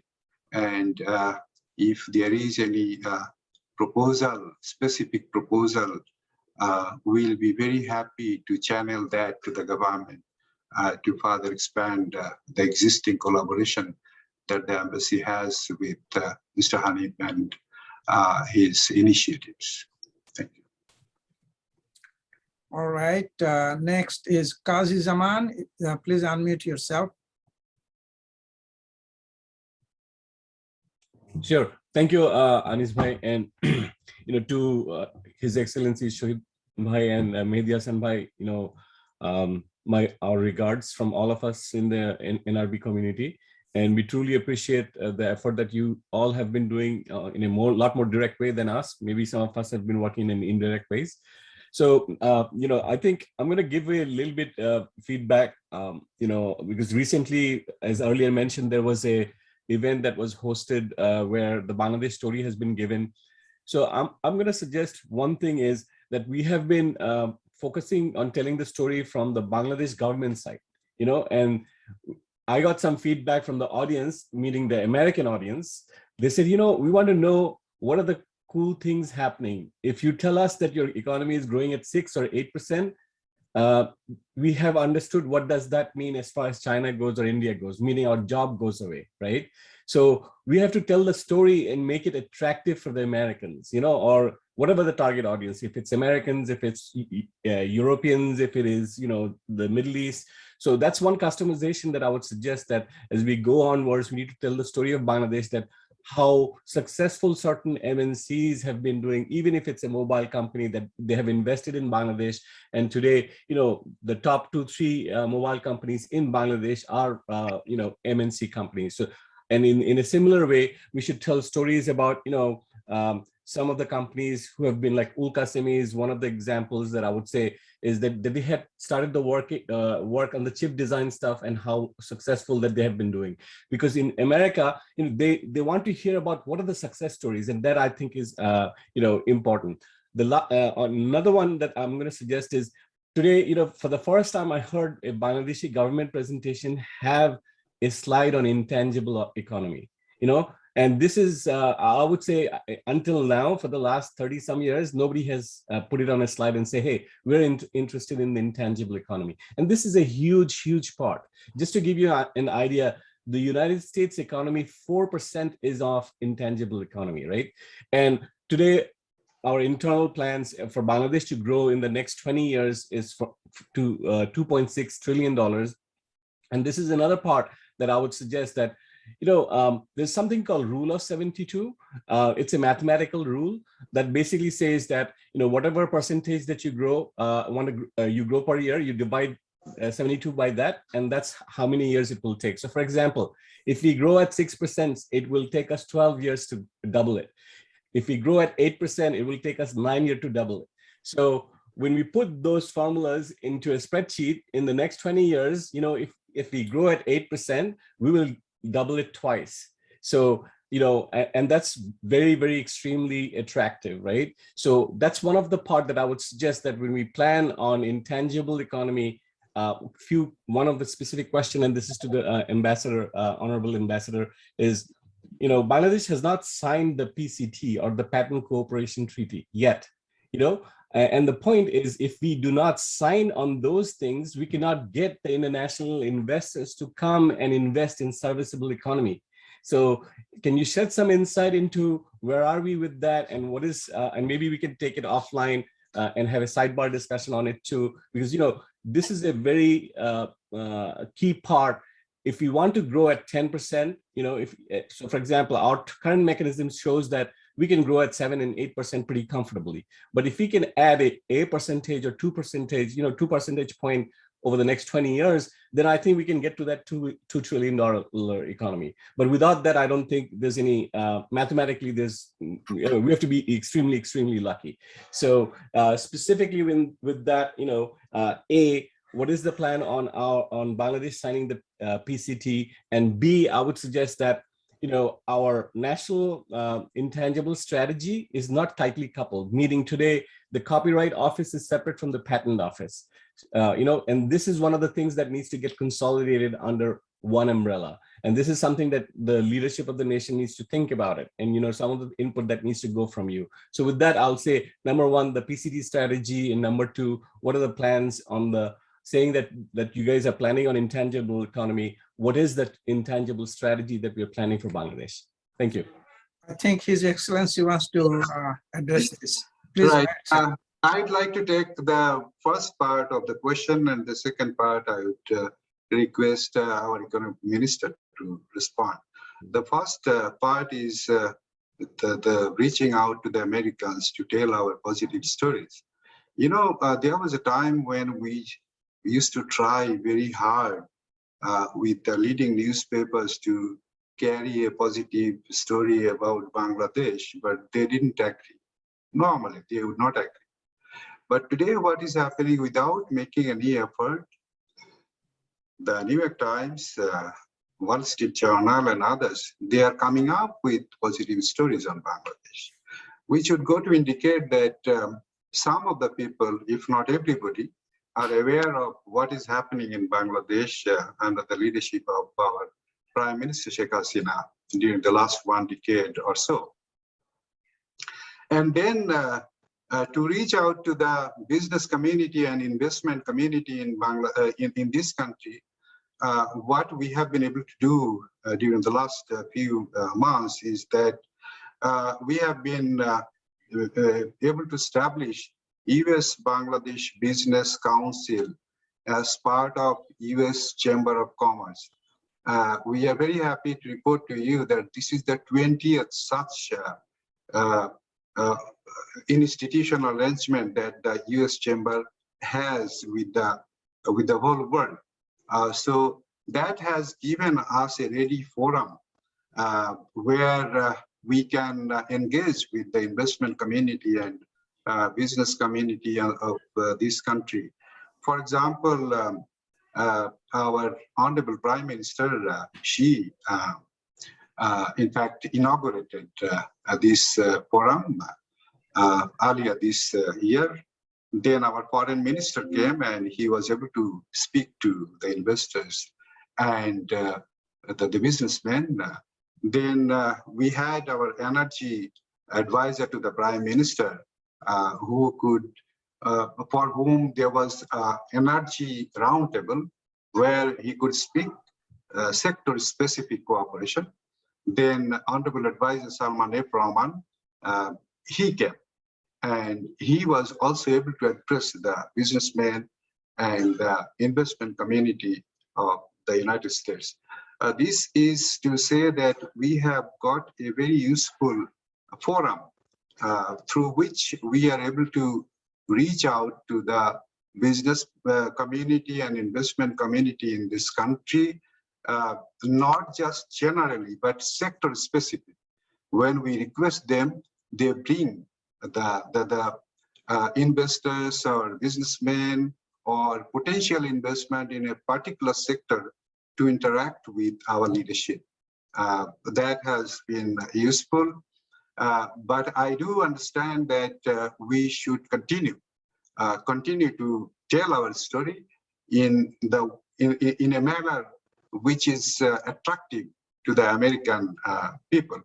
For example, those who are concerned about the labor standards in Bangladesh, we try to collaborate with them and we try to tell them that what kind of activities are going on in Bangladesh. Like any positive information that we get, we try to communicate to the State Department or relevant congressman or senator's office. Like very recently, I got to know that the wage difference between men and women in Bangladesh is 2.2%, which is much lower than the global average of 15% plus. Who would believe this unless we tell them? So, and this is a statistics from ILO itself. So we are trying whatever way we can, we are trying sometimes in bits of pieces, sometimes in a more organized way to reach out to the American business community to give a positive image or information or development surrounding Bangladesh. And now I would like to give the second part of the question, which is more technical, to my colleague, Mr. Mahadee Hassan. And with this observation that we would like to sit separately with Qazi Zaman, with you, if you like, you will be able to help us with some ideas how we channel your observations on copyright and intellectual property to Bangladesh. Thank you very much. Yeah, I think that Qazi Zaman, and we have Rubaiyat here, Rubaiyat Mashrak. He is actually a practicing patent counselor. So, and he knows about SCT, which we discussed in the past. So I think both of them could team up and meet with the Honorable Ambassador and Economic Minister to advise them on this. We'll be very happy to do that. Thank you. So the next, let's go to Shakil Chaudhuri from NRB, Center for NRB. Shakil bhai, are you there? Yes, yes, Anis bhai, thank you very much. I got the reply of most of my questions from the Excellency Ambassador Shahidul Islam. Just two issues you raised by your participants regarding the nurses from Bangladesh. Bangladesh has a lot of nursing training institutes, and not only the already in active training institute, we have other facilities also there, but needs to have a relation between the supply line.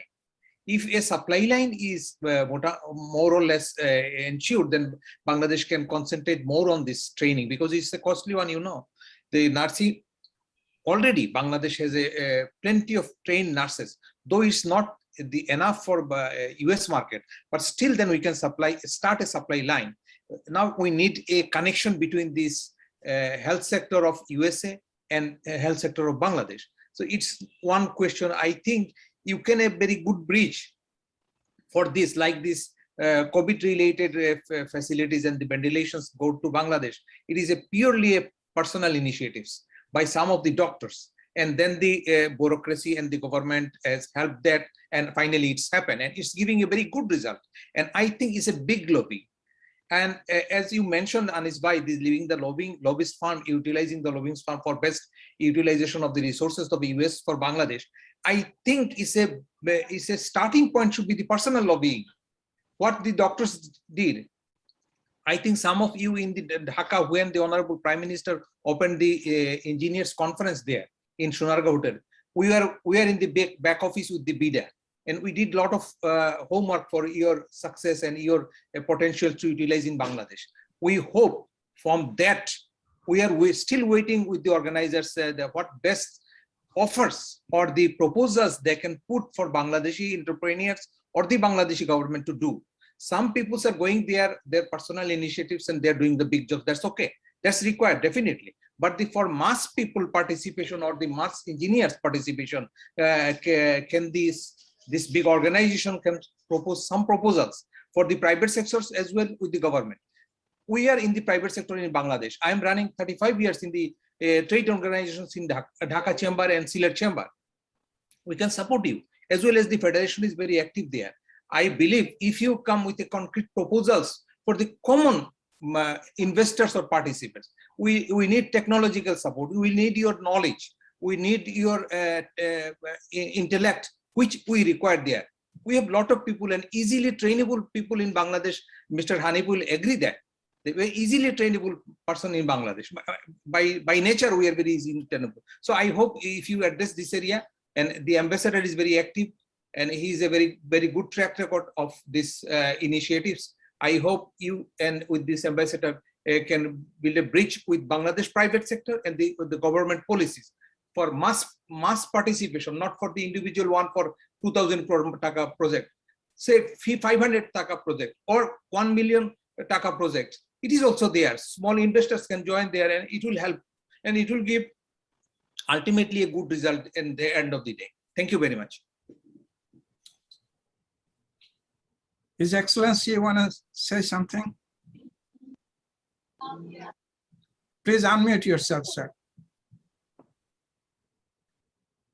In fact, Mr. Shakil Chaudhuri has been an extremely knowledgeable person about the non-resident Bangladeshis and their special circumstances and their ability to serve the nation back. I am fully in alignment with all his observations. Thank you very much. All right, so let's go to Inayat Rahman Bhai next. He is the leading semiconductor entrepreneur in Bangladesh, India, and USA and Europe. So Inayat Bhai, please go ahead. Yes, Assalamualaikum. Thank you, Anis Bhai, for giving me the opportunity. Actually, I was running two meetings at the same time. One meeting just over. Thank you. It's very important with Apple meeting. So anyway, Hassan Bhai and His Excellency, I'm right. Even though my company is in Silicon Valley, I'm living in Ohio, and I'm planning to visit Washington D.C. area sometime in September, and I'd love to come by and sit down and talk to you. If your time permits, it will be my privilege. So first of all, I have let me tell you a little bit about my story. I started in 2007 with only 4 engineers in Dhaka. I have crossed this year 210 people in Dhaka. I have 30 engineers in Silicon Valley. I have about few people in Toronto, and I have a team in Bangalore, India. So first question about vaccine, because there's some discussion about vaccine. I absolutely want to make sure everybody in USA is fully vaccinated. People came from Bangladesh, next year they were able to vaccinate and things were taken care of. People in Toronto is vaccinated. People in India, in Karnataka, in Bangalore, they had a big problem. As you know, some of my engineers fled out of Karnataka because Karnataka was one of the worst area after Delhi. So what Indian government did, very interesting, that they were able to get vaccine by payment. So the Indian government give 2 options. One said that you can either take the government approach where you have to be in the line, it will take longer time, or if you pay, and they just paid merely 900 rupees per jab, okay? And my engineers were able to just pay, and we said we'll take care of that. Please go and vaccinate yourself. Unfortunately, in Dhaka, everybody is registered. I cannot bring my people are working from home, and it is suffering us so much.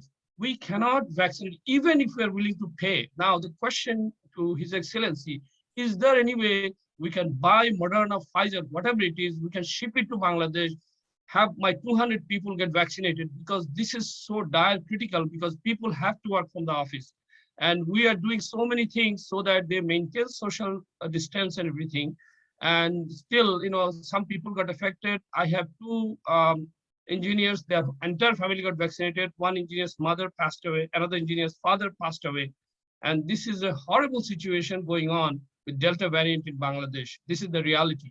And somehow the priority was not given to IT. We talked to bases, we talked to the government, we talked to ICT ministry, and somehow it is a mess. So hopefully this mess will be over. I understand that the frustration from this side, getting all those vaccine is a problem. Second question I have about the investment thing.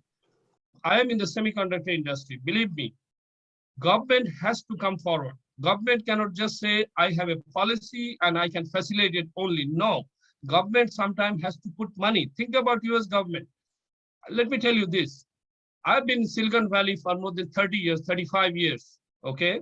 And USA is in the top in the technology in semiconductor. I don't know, you guys know, USA is 2 generations behind Taiwan. TSMC is the #1 semiconductor fabrication in the world, control 80% of the market. US government got very nervous. Biden government pledged $50 billion.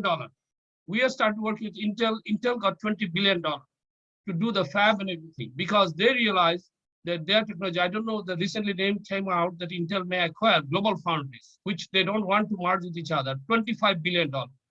Now, Indian government announced that anybody is trying semiconductor business in India, Indian government will give them $1 billion.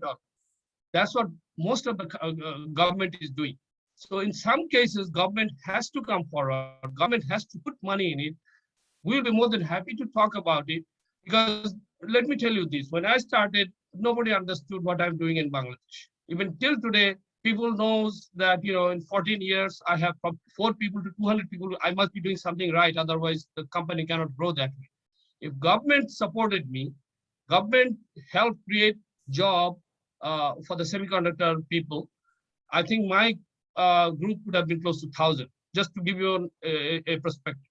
So I'll be more than happy to come by in Washington, D.C. I'll be happy to discuss and, you know, tell some of my story. Hopefully, you know, I'll be more than happy to have an open discussion. So again, my 2 questions, one is with the vaccine and the second question is, you know, how we can work with the government. And I have some idea. I will definitely more than happy to share with Mahadee Hassan Bhai, maybe whenever I get the opportunity. Yes, thank you very much. Maybe, is it okay if I take this question? It's okay. The first is that you are coming to Washington, D.C., and we'll be very happy to receive you and listen to your constructive proposals, and we'll see how the government can benefit from it. And if that gives you benefit, fine. Otherwise, of course, I'm sure that you want to help us. Regarding vaccine, I think it has been a little overstatement when you say that it's in a mess, because if we compare the situation of Bangladesh with only one state in the USA, Pennsylvania, our situation is better. We have challenges, but it's not in a complete mess. The main problem is that we had taken, our Prime Minister, she had taken the initiative to get supply of vaccines well before many other countries who are situated in our circumstances, I mean, a comparable situation. There was a problem that the vaccine supply was stopped from a company, and all of a sudden the plans were in a bad situation, and we have been trying.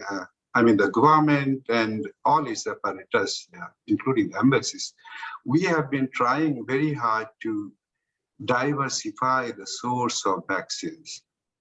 You may already know that about 70 million vaccines will be coming from China alone. So the situation is going to improve rather soon. Today, you know that during the last few weeks, we had a death rate higher than 100, even went to 200. But today it was 80 people. So it's coming down gradually. And about the possibility of getting vaccinated on payment and or free, I think the basic intention of the government is much better than the example that you gave, because the government wants to give a vaccine to everybody free of cost. The main problem has been the supply constraint. So you may believe trust that everybody is trying very hard, and you may have listened to me when I said that our efforts with the United States government and the United States private sector are going on. I'll tell you something which may be a bit cynical. Pfizer sold 500 million vaccines to the US government at the rate of $20 per dose. And very soon it will be selling another $500 million to the US government. So the largest buyer of these companies is the US government now. So they are not feeling any urge to reach out to other people, the smaller buyers. So that is a problem which our diplomatic skill or effort alone is not going to be successful. There is an economic dimension to the whole thing. But we'll try to continue to make our efforts to see what can be done. And don't lose trust and faith in our system, please. We are trying. And the second part, I think I'll tell the economic minister to come forward to rescue me. Thank you. Thank you, sir. Well, the partnership with the government to develop semiconductor industries in Bangladesh, it's a little bit new ideas. So far, government is not in a position or is not in the plan. So far, we know that to develop semiconductor industries or to invest in the semiconductor industries, because prior to government investment, it is needed a lot of examining and a lot of approval is it needed. So within a days or a very short time, this is not possible for the government to come up with joint investment with the semiconductor industries for a company like from the US or anywhere else. But the proposal is very encouraging for us, because so far we know the experiences of other countries, that is US. It has been already raised that the government of US has been investing in their semiconductor industries. So this is a good point for us. We'll definitely contact with our investment promotion authorities, that is IPS, that is BEA, BEBSA, or since semiconductor is involved, ICT division's role will be critical. Definitely semiconductor industries is a potential sector to develop Bangladesh ICT sector, and investing in this sector, we also be able to export to the hardware to the other countries also, since Bangladesh hardware export is extremely limited. I think so far we have not been able to export some sort of hardware like semiconductors. So the proposal is good for us, and we need a complete proposal from the industries. If we get the proposal, then we'll forward and we'll talk with the government. So right now, this is our response in this regard. Thank you very much. If I may just add one little thing, because I, for one, is a professional in the semiconductor industry for most part. And I think the economic minister has asked us to write credible proposals and how Bangladesh can benefit from this. So I think Inayat Bhai and I and others like us have a really good opportunity to craft reasonable proposals and bring it to His Excellency and Mahadee Hassan Bhai. So this is a very encouraging gesture from Mahadee Hassan Bhai, actually. So let's go to, for the sake of time, I will request everyone else to keep your question short. Abdul Alim from New York, please go ahead and ask your question. Thank you, Anis Bhai. Assalamu alaikum, and both of you, Your Excellency, Honorable Ambassador Shahidul Bhai, and for the welcoming message, and Economic Minister Mahadee Bhai for your excellent keynote. My name is Aleem, and I serve as the Vice President of AABEA company, Information Technology and Cybersecurity company. I also serve as a Vice President and Chief Information Security Officer for One Brooklyn Health Systems, which consists of 3 medical centers, 40 clinics, over 7,000 nurses and doctors. And I'm the Chief Information Security Officer and servicing 2.5 million Brooklyn residents, which include a majority of Bangladeshis are there. My questions, just to piggyback with Hanifbhai and Sufyan Bhai, as the COVID spreading rapidly and particularly acceleration of the Delta virus, what is the long-term, short-term, and long-term strategy for Bangladesh Embassy and Consulate to partner with the US Bangladeshi healthcare workers, including the doctors, nurses, and technologists, to help our people in Bangladesh, particularly the underserved community? Also, what is the branding strategy of Bangladesh, particularly during the COVID or after COVID-19 era? Thank you. If I may interrupt a little bit, I think we have exhausted the COVID situation a lot. His Excellency has taken a lot of time to explain what's happening and what's going to happen. So if we can also ask Shahid Islam Bhai to ask his question and then allow our Economic Minister and His Excellency to add their thoughts. Shahid Islam Bhai, please go ahead. Thank you. So my name is Shahid Islam. I run a software development company, and we have about 150 employees, but 70 of them last 5 years I hired in Bangladesh. So I have practical experience, and I see a huge potential in Bangladesh on software outsourcing.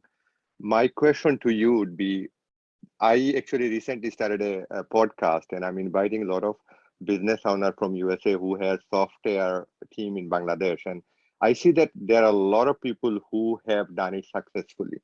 But if you look into from US Bangladeshi perspective, nobody knows about it. You know, it's not going to benefit us too much, but it is going to benefit Bangladesh government to sell our success. Like even a lot of people have 100, and Adbai has 200 people. I have 70 people. But US, companies needs to see. And I was reading some article from 1999, 2000, where Indian companies were doing it. Indian government had an initiative where they were showing how US entrepreneur went to India and actually promoted. So they actually intentionally promoted those companies because right now Chase or bigger bank and stuff, they don't find confident in Bangladesh market. But if we can show that, hey, we have done it, then other companies will come. And I think the embassy do have some role to play here. I know base is Bangladesh, but they don't have any activity here. I don't know what kind of, they have a team there in Bangladesh, but I rarely see any activity promoting us in USA market. Mahadee Hassan Bhai, would you like to add your thoughts?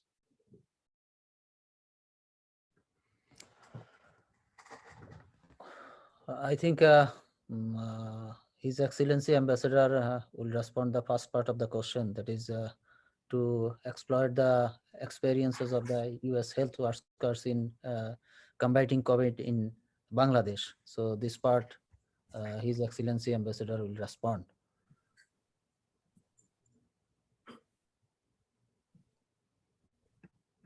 His Excellency, sir. Yeah, sorry. Did you ask me?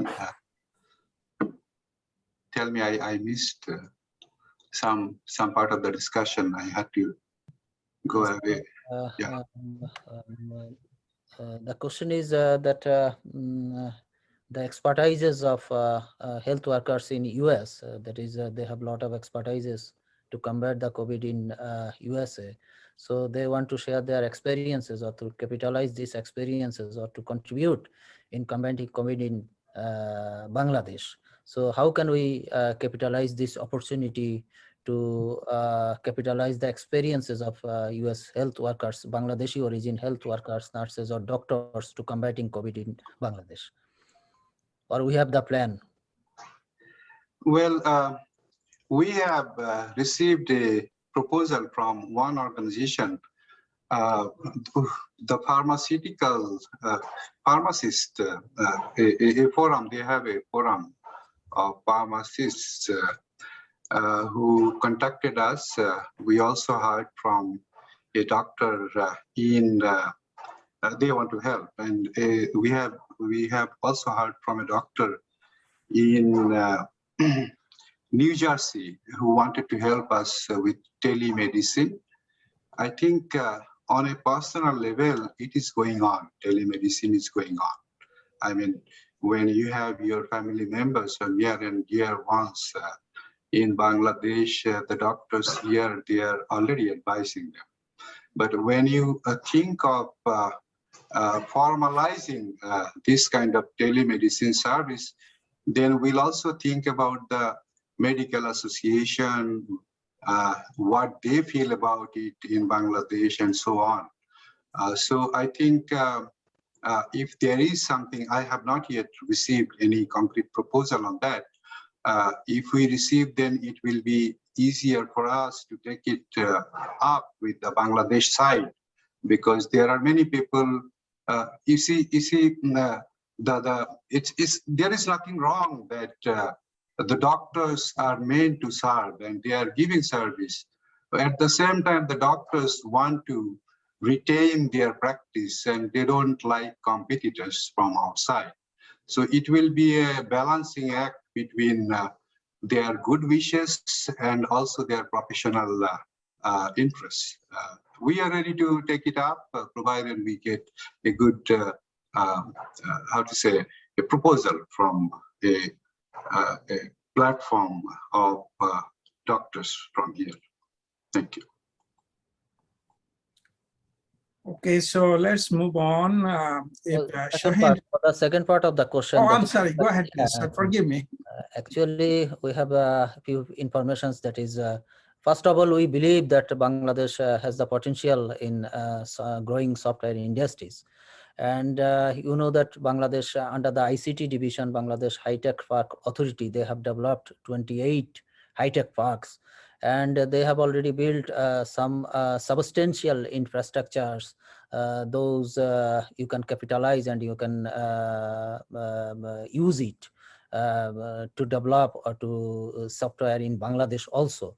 So they are open. Right now, I will not explain the whole things. If somebody is interested to develop or to have set up an outlet in Bangladesh to make software from Bangladesh or to capitalize the Bangladeshi ICT experts, then it is quite possible, and within short time they can get the opportunity, and their operation will be within short time will be in work. So if there is some sort of specific proposals of from our participants, from our questioners, then we can communicate with you or network with you, Bangladesh High-Tech Park Authority or ICT division, to going forward with your proposal. Thank you. Thank you, sir. So let's ask Shaheen Hussain to ask his question. Please go ahead and ask your question. Assalamualaikum. I particularly don't have any issues or question to ask, but I want to thank everybody for participating and for the patience. What I would like to just make a comment on is, for the longest period of time, we tried software development in Bangladesh and we failed. Meaning the people in Bangladesh are skilled, but there is only a handful of skill sets that we can only avail. So we really should be looking at the vast majority of the population from the perspective of what they can do, right? We can do agriculture. We have a huge population of young folks that probably can participate into becoming virtual assistants to the American companies or any other companies that are Western background. And perhaps, as Brother Qazi Zaman also said, that other languages should be also taken into consideration. So what I would say, all these proposals, is the semiconductor industry, software development, are only a small, minuscule version of the population that really can take advantage of that. So we really should put all that aside and really should be talking about the number of population that we can improve in a vast majority scale. In other words, we really should be looking at the aid agencies, really should be looking at the government and see how we can really improve upon the low-level skills of these young population and see how we can improve upon them so that they can take advantages of work that's already out there, right? Fiverr, Upwork, just to name it two, but they're not the main ones. So these guys are working American hours between 8 o'clock in the morning to say 6 p.m. Eastern time, was Mountain time or Pacific time, doesn't really matter. Wherever their customer is, that's where they're spending the time with. They're spending the wee hours of night really to satisfy the customers by doing very low skill work, Excel stuff, Word stuff, digital marketing, Facebook marketing, things of that nature. I think our brothers and sisters in Bangladesh that are, graduates of different universities have the, I would say the want and the need to be able to participate in a large scale into low skill developed works, turning into workforce. So I don't think we really should be concentrating on semiconductor industry. I'm a software guy myself. I've been doing software development for almost 35 years plus. I don't necessarily think that's the right thing to do. So I'll stop here and let somebody else make a comment. All right, so if anyone else want to ask a question, well, thank you for your comment, Shaheen. Thank you very much. It was just a comment, so no questions. So let us move on. If anyone else has a question, please unmute yourself and ask question. Assalamualaikum, Anis Bhai, Faisal Bhai, Jaman Bhai, Honorable Shahidul Islam Bhai, Mahadee Hassan, Economic Minister. I have a question that's related to that Bangladesh have manpower with very high percentage of unemployment. Every year students graduate, they become unemployment. If we look at the history in 1942 to the China, they stopped their educational system for 12 years and put them in skill development in technology. Since every year, we are having lots of unemployment. Can Bangladesh government educated Bangladeshi students or the Bangladesh government has any plan to use these educated students, and which could be a tremendous asset for Bangladesh government? This could be the second source of China around the world, which I mean, if we have skilled people, which means this educated skilled people, they can be invested in technology. Do the government has any plan to use them?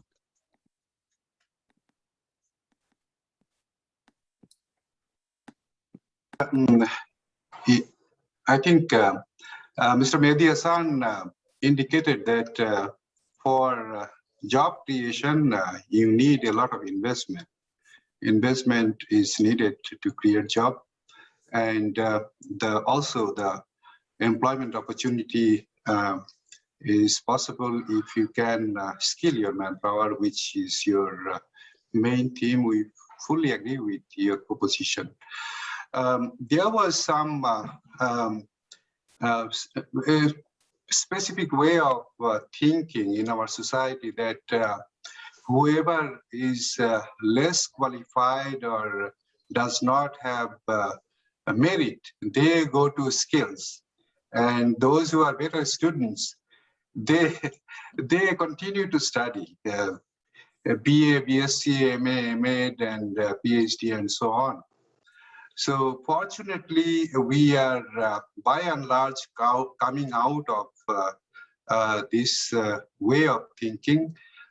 Even qualified students, they are increasingly thinking that skills is a good thing. In other words, skills was not a plus point. It was a stigma in our society until recently.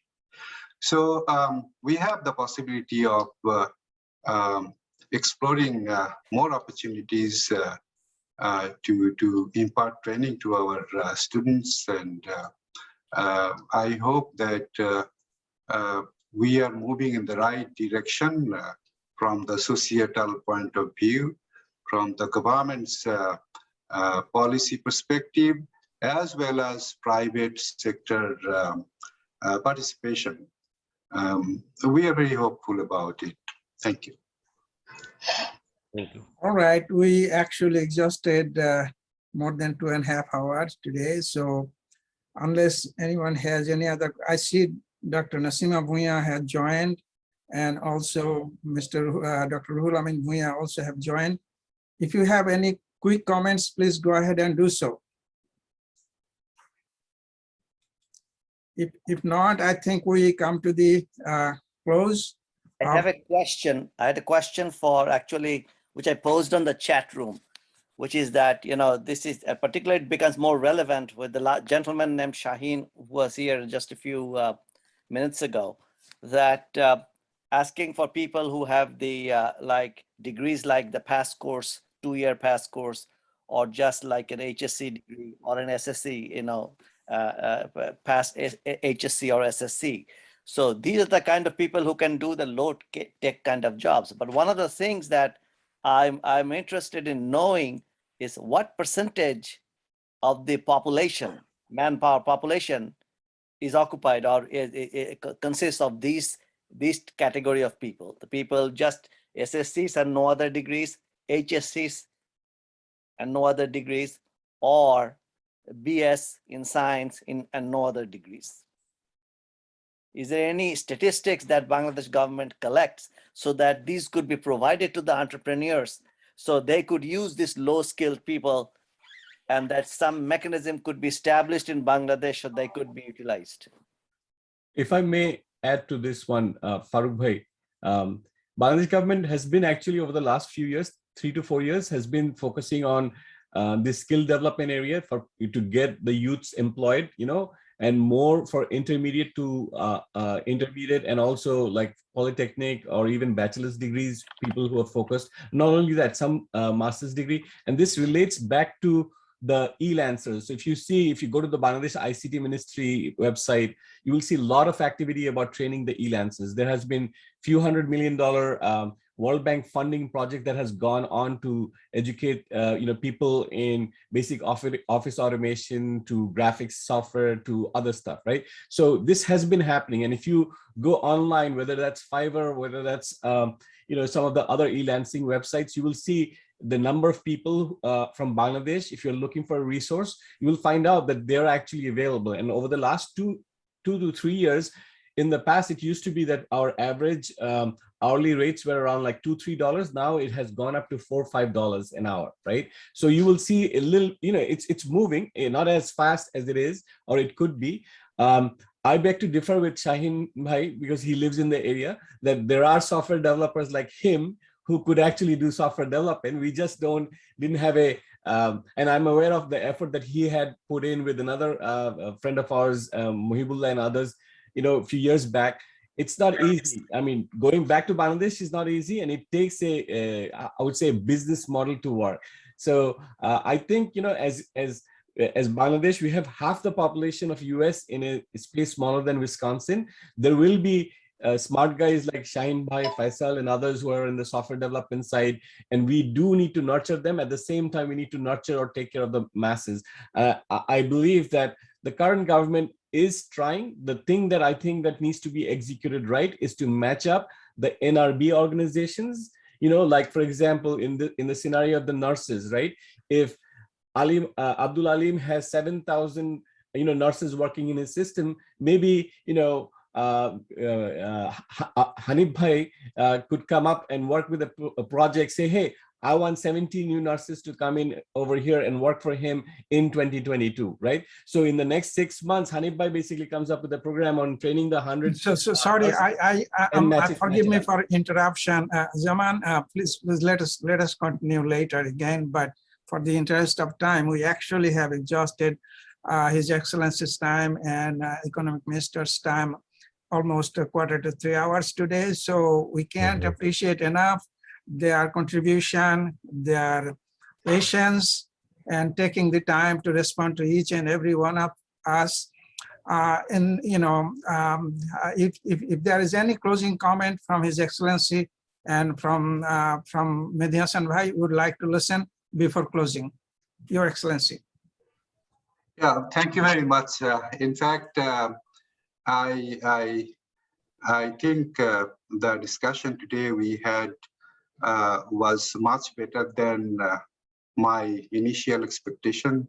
I'm so grateful not only to the President of this organization, or just the chair of technical seminar, Mr. Anis Rahman, but everybody.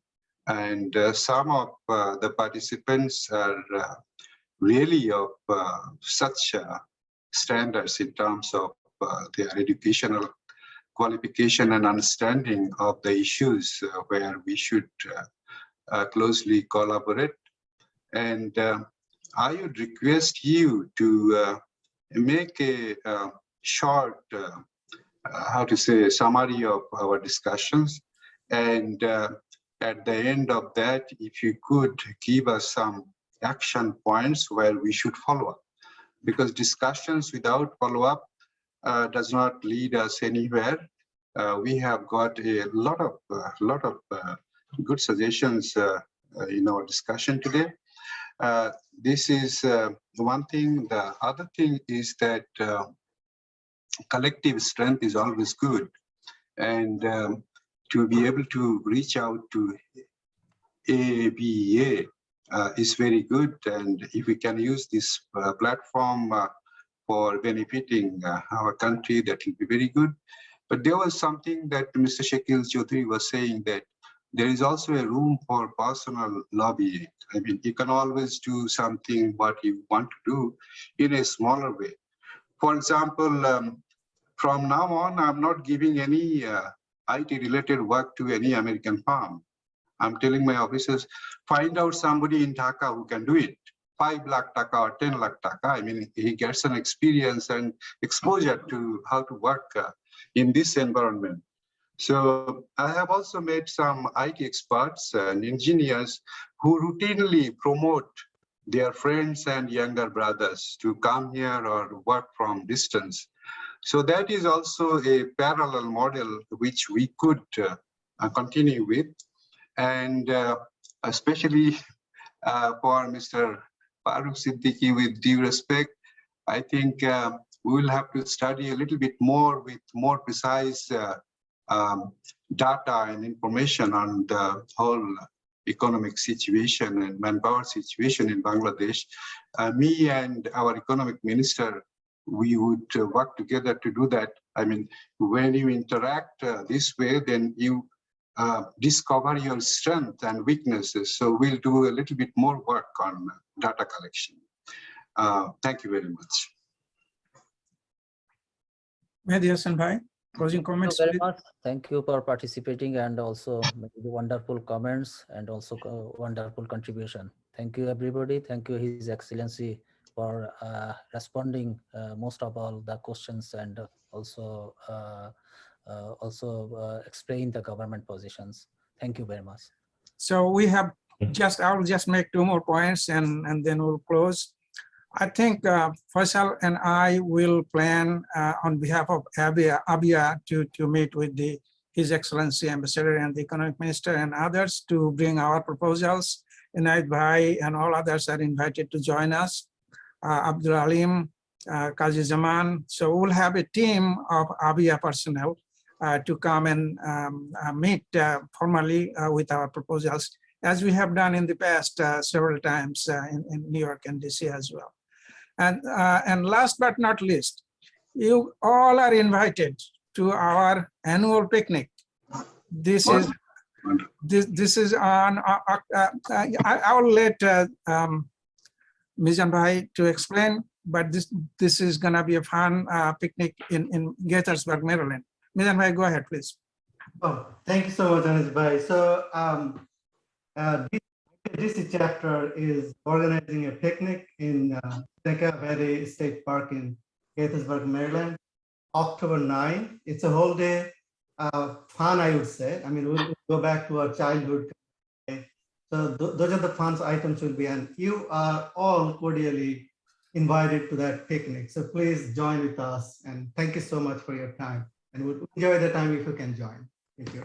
Okay, with that, Hey, Anis Bhai, one little comment before we adjourn. I mean, this is just the beginning of our journey with the embassy. So it's not ending anywhere, even though the follow-up will come through.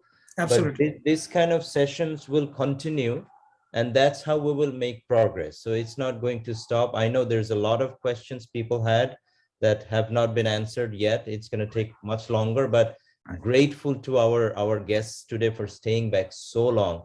His Excellency and our Economic Minister. It's an amazing session, but you know, it'll continue on. Thank you so much. Absolutely. Thank you, everybody. Khuda Hafiz, Assalamu alaikum, and see you next time very soon. Thank you. Thank you.